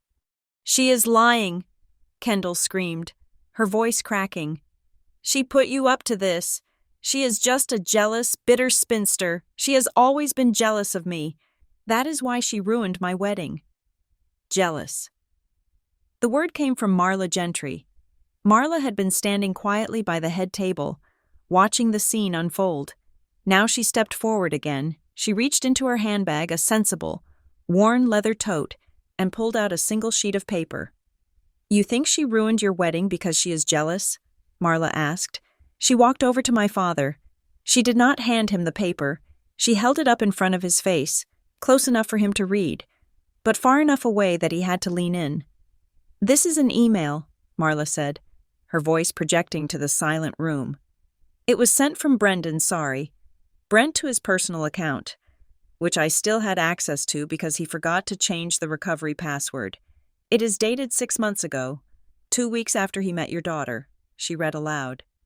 Target acquired. The daughter is a vanity project easy to manipulate, likes shiny things, doesn't read fine print. The father is the real prize. Ego the size of a billboard. Assets in home equity and retirement funds. I will get the old man to co-sign the leverage loans. We can milk the family for maybe $200,000 before the house of cards falls. Then we cut and run. P.S. The sister is a problem. She has dead eyes. Keep her isolated. Make her the enemy so nobody listens to her. The silence that followed was absolute. It was not just a smoking gun. It was a video of the murder. My father stared at the paper. His face was gray. All the blood had drained out of him, leaving him looking like a wax figure left too close to a fire. The father is the real prize, he whispered. He looked at me, for the first time in my life. He did not look at me with disappointment or annoyance. He looked at me with horror, because he realized that the dead eyes Brent had feared were the only eyes that had seen him clearly. He realized that while he was busy trying to impress a con man, the daughter he ignored had been the only threat the predator respected. He planned it, my father stammered. He did not love her. He did not respect me. He respected your credit score. Tom, Marla said brutally. Until he ruined it. Kendall let out a wail. It was a high, keening sound of pure victimhood. He used me. He used me. She collapsed into a chair, one of the guest chairs at table 18, and buried her face in her hands. My mother, Cheryl, looked around the room. She looked at the guests who were whispering behind their hands. She looked at the banquet manager who was signaling his staff to start clearing the untouched wine glasses. She looked at Harlan Beck, the man she had always wanted to impress, standing next to her rejected daughter. She started to cry, But as I watched her, I felt nothing. Because she was not looking at Kendall with comfort. She was not looking at my father with support. She was looking at the guests. She was crying because the audience was seeing the play fall apart. She was crying because she was no longer the mother of the bride. She was the mother of the fool. "How could this happen to us?" she sobbed, clutching her pearl necklace. "We are good people. We did everything right. What will people say? What will people say?" Even now, standing in the wreckage of a six-figure fraud. That was her primary concern. Harlan turned to me. "Hazel, my car is outside. Do you want a ride?" "In a minute," I said. I walked over to the center of the catastrophe. I stood in front of my father. He looked up at me. His eyes were wet. He looked old. "Hazel," he said, his voice trembling. "Did you know?" "I tried to tell you," I said. "I tried to tell you about the orchids. I tried to tell you about the apartment. I tried to tell you when I was 16 about Jerry. You told me I was negative. You told me I ruined the mood." "Fix it," he whispered. He reached out and grabbed my hand. His grip was desperate, sweaty. "Hazel, you fix things. You act for this Harlan guy. You know the law. Fix this. Get the money back. Tell them it was a mistake." He was still doing it. He was still treating me like a utility. He did not want an apology. He wanted a mechanic. I pulled my hand away. "I cannot fix this, Dad," I said. "You signed the guarantee. Marla read the email. But that does not void your signature on the bank loan. You owe $75,000 to a shark lender, and it is accruing interest as we stand here." But you have money," my mother blurted out, stepping forward. She wiped her eyes, a sudden spark of hope or greed lighting them up. "Harlan said you have money. You can cover it. We are family. Hazel, you cannot let us lose the house." I looked at her. I looked at the woman who had watched me sit at an empty table and told me I deserved it. "I have money," I agreed. "I have money because I work hard, and I do not sign contracts I do not read." "Hazel," she gasped, "we are your parents." "And I am the daughter you sat at table 19, I said. "The daughter you told to leave if I did not like being humiliated." I stepped back, standing next to Harlan and Marla. We formed a wall. Competence, experience, and truth. "The wedding is over," I said, my voice calm and carrying to the edges of the silent room. "The marriage is a fraud. The debt is real." I looked at Kendall, who was sobbing into the tablecloth. "And just so you know," I said, dropping the last weight I had been carrying, "the $75,000 is the least of your problems." My father looked up, confusion warring with fear. What do you mean?" "I mean," I said, "that when the lender comes for the collateral, they are going to look for the assets you listed. And I know what you listed. Dad, I saw the file." My father went rigid. "You listed the lake house," I said. "Grandma's cabin." "It is family property," he stammered. "I had to show equity." "Yes," I said. "But there is a problem with that." I paused. I let the silence stretch until it was painful. "You do not own the lake house, Dad. Grandma put it in a trust, and 3 years ago, when you forgot to pay the property taxes and almost lost it to the county, the trust was restructured." I leaned in closer. "I am the trustee. I am the legal owner of the lake house. You pledged a property you do not own to secure a loan for a fraudster." My father's eyes rolled back in his head. He swayed, clutching the back of a chair to keep from hitting the floor. "That is fraud. Tom," Marla added helpfully. "Bank fraud. That is a federal crime." "This is not over," I said, looking at the three of them, a tableau of greed and willful ignorance. "You have seen the crash, but you have only seen the paint. Now, we have to look at the foundation." I turned to Harlan.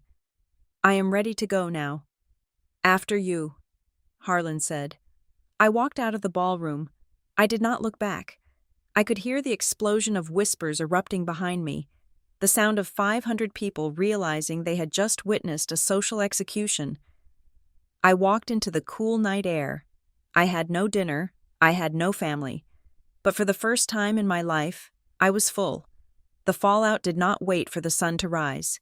It traveled at the speed of a 5G connection. By the time I woke up the next morning in my own bed, having slept the sleep of the vindicated, the video had already circulated through 3 different social media platforms. It was shaky footage, likely filmed by a teenager at table 12 holding their phone under a napkin. The angle was terrible, but the audio was crystal clear. You could hear the banquet manager announcing the service suspension. You could hear Kendall screaming that I had hacked the bank accounts.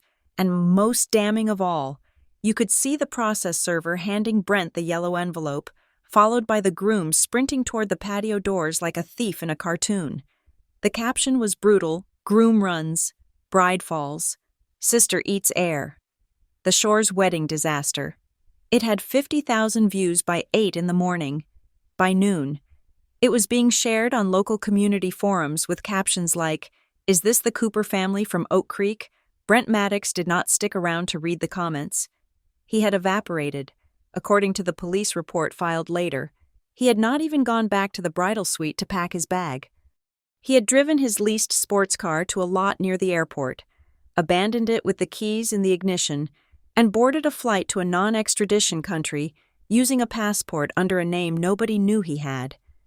He left behind 3 things: a tuxedo rental that was overdue, a bewildered bride, and a mountain of debt that was legally anchored to the people who had tried so hard to impress him.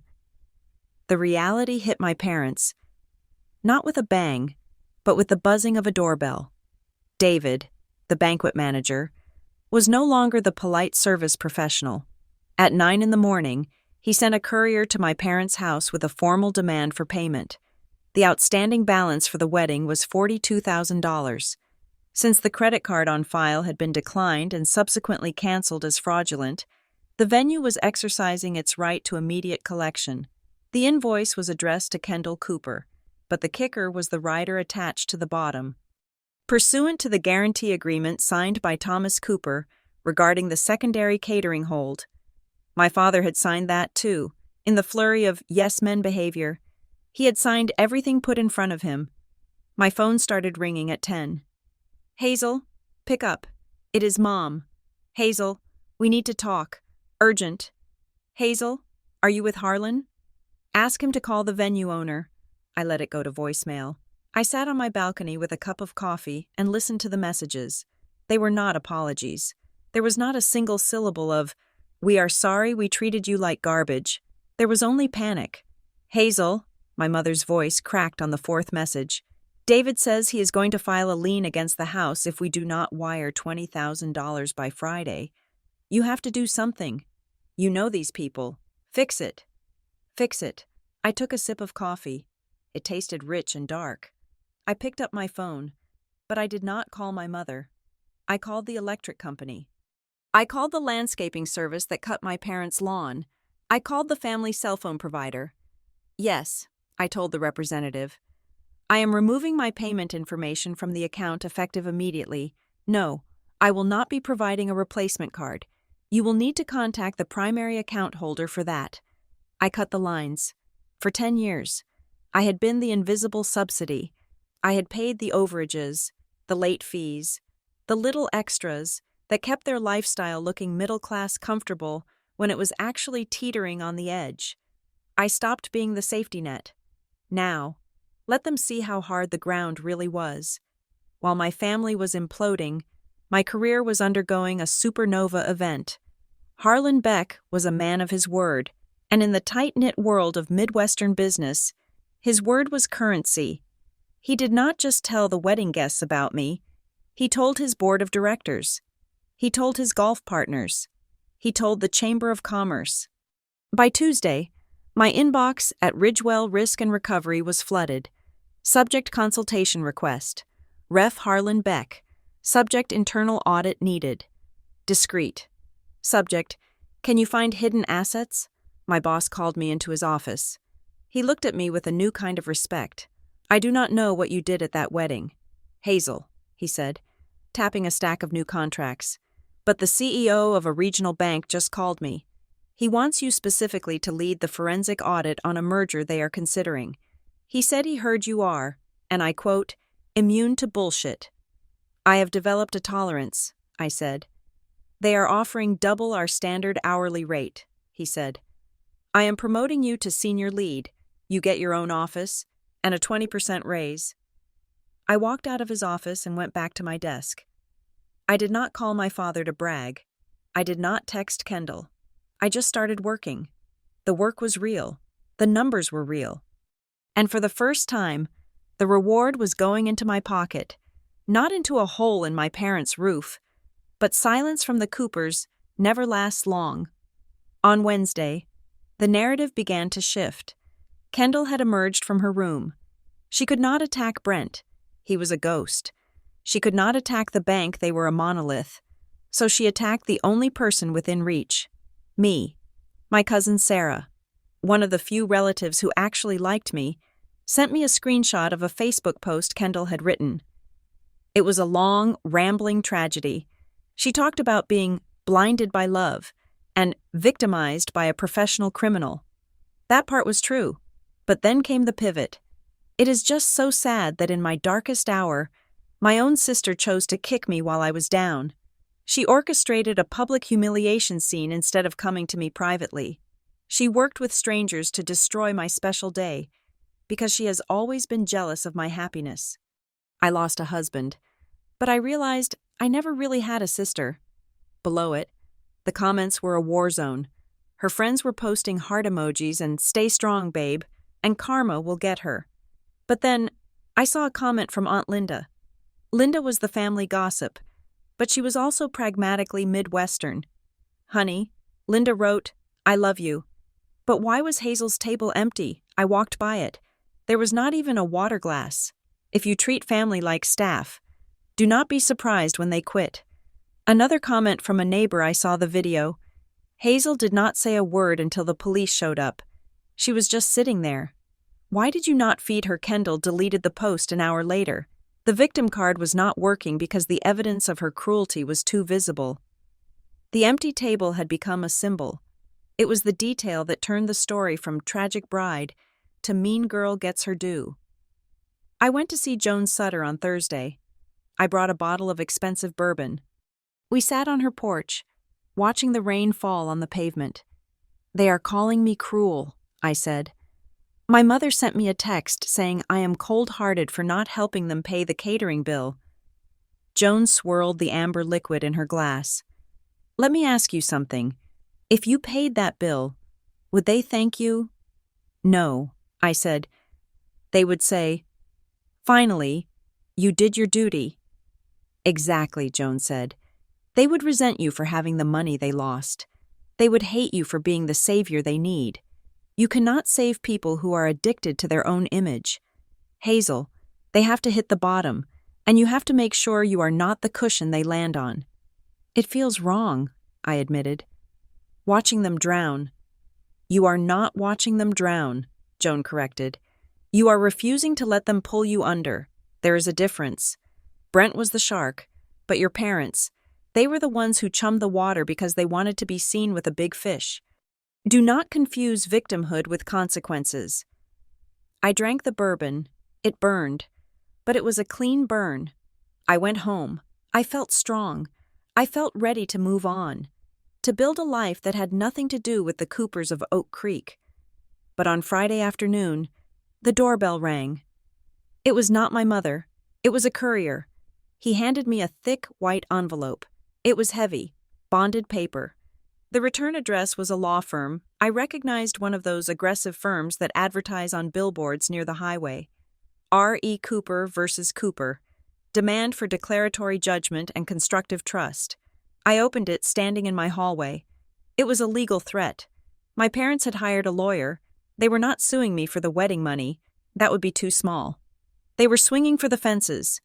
The letter claimed that the Lake House Trust, established by my grandmother, was invalid. They claimed that my grandmother had been of unsound mind when she named me the sole trustee. They claimed that as the natural heirs, The property and the equity within it should belong to Tom and Cheryl Cooper. They were trying to break the trust. They wanted to seize the cabin, the one place my grandmother had loved, the one place that was safe. They wanted to take it, sell it, and use the money to pay off the debts of the wedding and the loans my father had guaranteed for Brent. I read the final paragraph. We are prepared to file this action in probate court within 72 hours unless you agree to voluntarily dissolve the trust and transfer the deed to Mr. Thomas Cooper for immediate liquidation. I lowered the letter. They were not just asking for help. They were cannibalizing me. They were willing to destroy my grandmother's legacy and drag my name through court, alleging I manipulated a dying woman just to cover the cost of their vanity. I looked at the signature at the bottom. It was my father's handwriting, authorized by his attorney. I walked into my office. I turned on the lights. I had thought the wedding was the climax. I had thought walking out of the ballroom was the end. I was wrong. I picked up my phone and dialed a number. Ridgewell Legal Department, a voice answered. This is Hazel Cooper, I said. I need a referral for a probate litigator, the meanest one you know. We have a guy, the colleague said. He eats sharks for lunch. What is the case? My parents just declared war, I said, staring at the letter. And I have a lot more ammunition than they do. I hung up. I opened the drawer of my desk. I pulled out the original trust documents, the ones my grandmother had signed in front of 3 witnesses and a camera, specifically because she knew her son Tom was greedy. She had prepared for this. She had given me the sword years ago. I just hadn't wanted to use it. But if they wanted a fight, I would give them a war. And unlike the wedding, there would be no empty tables this time. I was going to set the table myself, and I was going to serve them exactly what they ordered. The conference room of the law firm smelled of lemon polish and aggressive cologne. It was a neutral ground, theoretically, but the tension in the air was so thick it felt like walking through water. On one side of the mahogany table sat my parents, Tom and Cheryl, and my sister, Kendall. They looked like a tableau of tragedy. Kendall was wearing dark sunglasses indoors. My mother was clutching a handkerchief. My father was red-faced, drumming his fingers on the table, looking at me with a mixture of entitlement and rage. Next to them sat their lawyer, a man named Mr. Garris, who had a reputation for being loud and expensive. On the other side sat me, and next to me was Silas Vance, a probate litigator who spoke softly and carried a briefcase full of knives. Let us not waste time, Mr. Garris started, leaning forward. My clients are facing a significant liquidity crisis due to the unforeseen events at the wedding. They are the natural beneficiaries of the Cooper Family Trust. We are asking for a voluntary dissolution of the trust so the assets, specifically the lake house, can be liquidated to cover family debts. It is the moral thing to do. Ms. Cooper, he looked at me like I was a rebellious teenager holding onto a toy. Moral, I repeated. That is an interesting word choice. We are family, Hazel. My mother burst out. How can you sit there with a lawyer? Your father is facing bankruptcy. The lender is calling every hour. They are going to take our house. They are going to take your house, Cheryl, I said calmly. Because you signed the guarantee. The trust property is not your house. It belongs to the estate of Grandmother Cooper, and I am the trustee. It is a technicality, my father shouted, slamming his hand on the table. Mom meant for that cabin to be for all of us. She did not mean for you to hoard it like a dragon while your sister is destitute. Actually, Silas Vance said, sliding a document across the table. She was quite specific. This is the 3rd restatement of the trust, signed 5 years ago, Clause 4, Section A. I hereby appoint Hazel Cooper as sole trustee, with specific instructions that no assets be distributed to Thomas Cooper or his issue without strict oversight, due to a history of fiscal irresponsibility. My father turned a shade of purple I had never seen before. She did not write that. You manipulated her. There is a video deposition attached, Silas said. Would you like to watch it? She talks quite extensively about the time you borrowed $10,000 from her savings to buy a boat that you sank 2 weeks later. The room went silent. Kendall looked up from her lap. pulling her sunglasses down slightly. "But here is the real issue," I said. I opened my own folder. "Mr. Garris, your demand letter claims my parents want to liquidate the cabin to pay the wedding debt. But that is not the whole truth, is it?" I pulled out a document I had obtained only 24 hours earlier. It was a loan application to a hard money lender, dated 3 weeks before the wedding. "Dad," I said, looking him in the eye, "do you want to explain this? Or should I?" He refused to look at me. "This," I said, holding up the paper, "is an attempted mortgage application. You tried to take out a $200,000 loan against the lake house. You signed it as owner. You tried to use a property you do not own as collateral for a loan that had nothing to do with the wedding catering." I turned to Kendall. "Kendall, look at the disbursement instructions." Kendall leaned forward, confused. "What?" "The money was not going to the florist," I said. "It was not going to the caterer. The instructions say the funds were to be wired to Sterling Horizon Capital." Kendall froze. "Brent's company." "Yes," I said.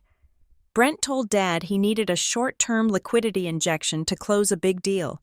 He promised he would pay it back with 20% interest in a month. Dad believed him. Dad tried to mortgage Grandma's cabin to give Brent $200,000. "I was helping the family," my father roared. "He was going to be a billionaire. We were going to be set for life. I made an executive decision. You committed fraud." I shot back. "You forged a deed claim. The only reason the loan did not go through is because the title company flagged my name on the trust deed and rejected your application. You did not just sign a guarantee, Dad. You tried to sell my inheritance to a con man." Kendall stood up slowly. She looked at our father. "You knew," she whispered. "You knew Brent was asking for money. You told me he was rich. You told me he was paying for everything." "He had a cash flow problem," my father stammered. "It happens to big businessmen." "He was robbing us, you idiot," Kendall screamed. "He was not marrying me. He was marrying me to get to the cabin. He knew about the cabin because you bragged about it." "He sent an email," I reminded them, pointing to the evidence Marla had provided at the wedding. "He called Dad the real prize. He did not care about the wedding. He wanted the $200,000 from the cabin. Once he got that wire transfer, he would have disappeared before the honeymoon was over." Kendall sank back into her chair. The reality finally hit her. She was not a princess. She was not a victim of bad luck. She was a pawn in a transaction between a predator and a father who was too greedy to protect her. "So here is the deal," I said. My voice was steady. I felt a strange sense of calm. The anger was gone, replaced by clarity. "The trust will not pay a single cent of the wedding debt. Not for the venue, not for the dress, not for the loans Dad signed. We will be ruined," my mother sobbed. "We will lose our home. Where will we go?" "That is a consequence of your signature," I said. "However, I am not a monster. I am making a one-time offer." I looked at Kendall. "Kendall, you are 30 years old. You have no job, no credit, and a mountain of debt. But you are also the only one here who was actually lied to. Even if you were willfully blind, I will use the trust's discretionary fund to pay for a 6-month lease on a modest apartment for you. I will pay for a career counselor, and I will pay for a therapist. But the money goes directly to the vendors. You never touch a dime of cash." Kendall looked at me, her eyes wide. "And for you," I said, turning to my parents, "nothing." "What?" My father stood up. "You ungrateful little—" "Sit down," Silas Vance said, his voice like a whip. "I am protecting the asset," I said. "Grandma left that cabin to me because she knew you would sell it for magic beans the first chance you got. And you proved her right. You tried to sell it to Brent Maddox." "Why do you hate us?" my father asked. His voice was full of genuine confusion.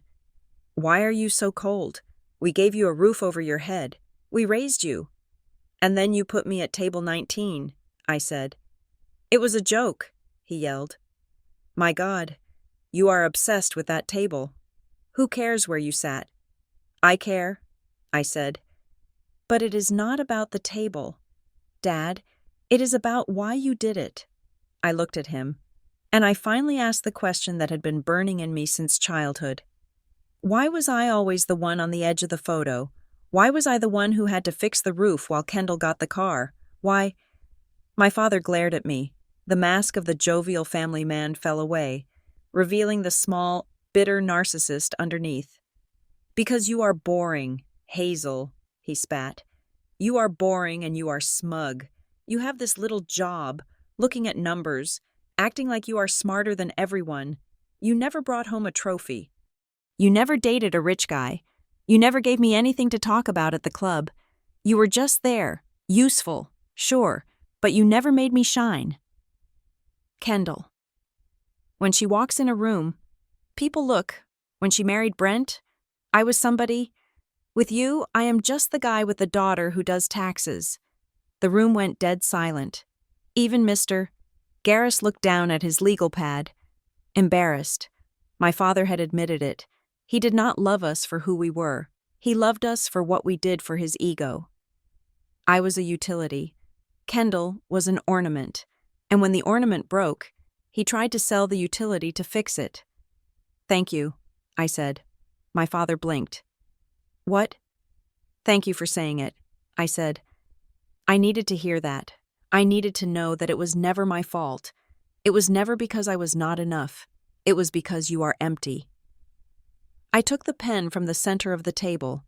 I signed the document Silas had prepared. It was a restructuring of the trust that locked the assets down for another generation, explicitly disinheriting my parents from any claim. The offer for the apartment stands for 48 hours. Kendall, I said, call my office if you want it, but if you take it, you cut them off financially. You learn to stand on your own feet. No more enabling. I stood up. I picked up my bag. Where are you going? My mother asked, her voice trembling. Hazel, please, we can talk about this. We can find a middle ground. There is no middle ground between the truth and a lie. Mom, I said. But what about Brent? Kendall asked weakly. What happens to him? Oh, I almost forgot, I said. Marla called me this morning. The process server at the wedding was just the beginning. The documents I gave the police regarding the falsified loan application, that is bank fraud. The FBI picked him up at O'Hare Airport, trying to board a flight to Belize. He is in federal custody. He is not going to a penthouse. Kendall, he is going to prison for 10 to 15 years. I looked at them one last time. My father, defeated and exposed. My mother, terrified of the social fallout. My sister, broken but perhaps, for the first time, seeing reality. I hope it was worth it, I said. I hope the few minutes of feeling rich were worth everything you actually owned. I walked out of the conference room. I walked past the receptionist. I walked out of the building and into the sunlight. The city noise was loud, but in my head, it was quiet. I did not scream. I did not celebrate. I just breathed. I walked to my car, got in, and drove away. I was going to the lake house, my house. I was going to sit on the dock, listen to the water, and eat a sandwich that I paid for, at a table where I sat at the head. If you have ever been the invisible child, the one in the background, the one at table 19, remember this. They only put you in the corner because they are afraid of what happens when you take center stage. Do not wait for them to invite you to the main table. Build your own, and make sure the foundation is rock solid. Thank you so much for listening to my story. I would love to know where you are tuning in from. So please comment down below with your location and share your thoughts on whether you think I was too harsh or if justice was served. Please do not forget to subscribe to Leona Revenge Stories, like this video, and hit that hype button so more people can hear this story and find their own voice.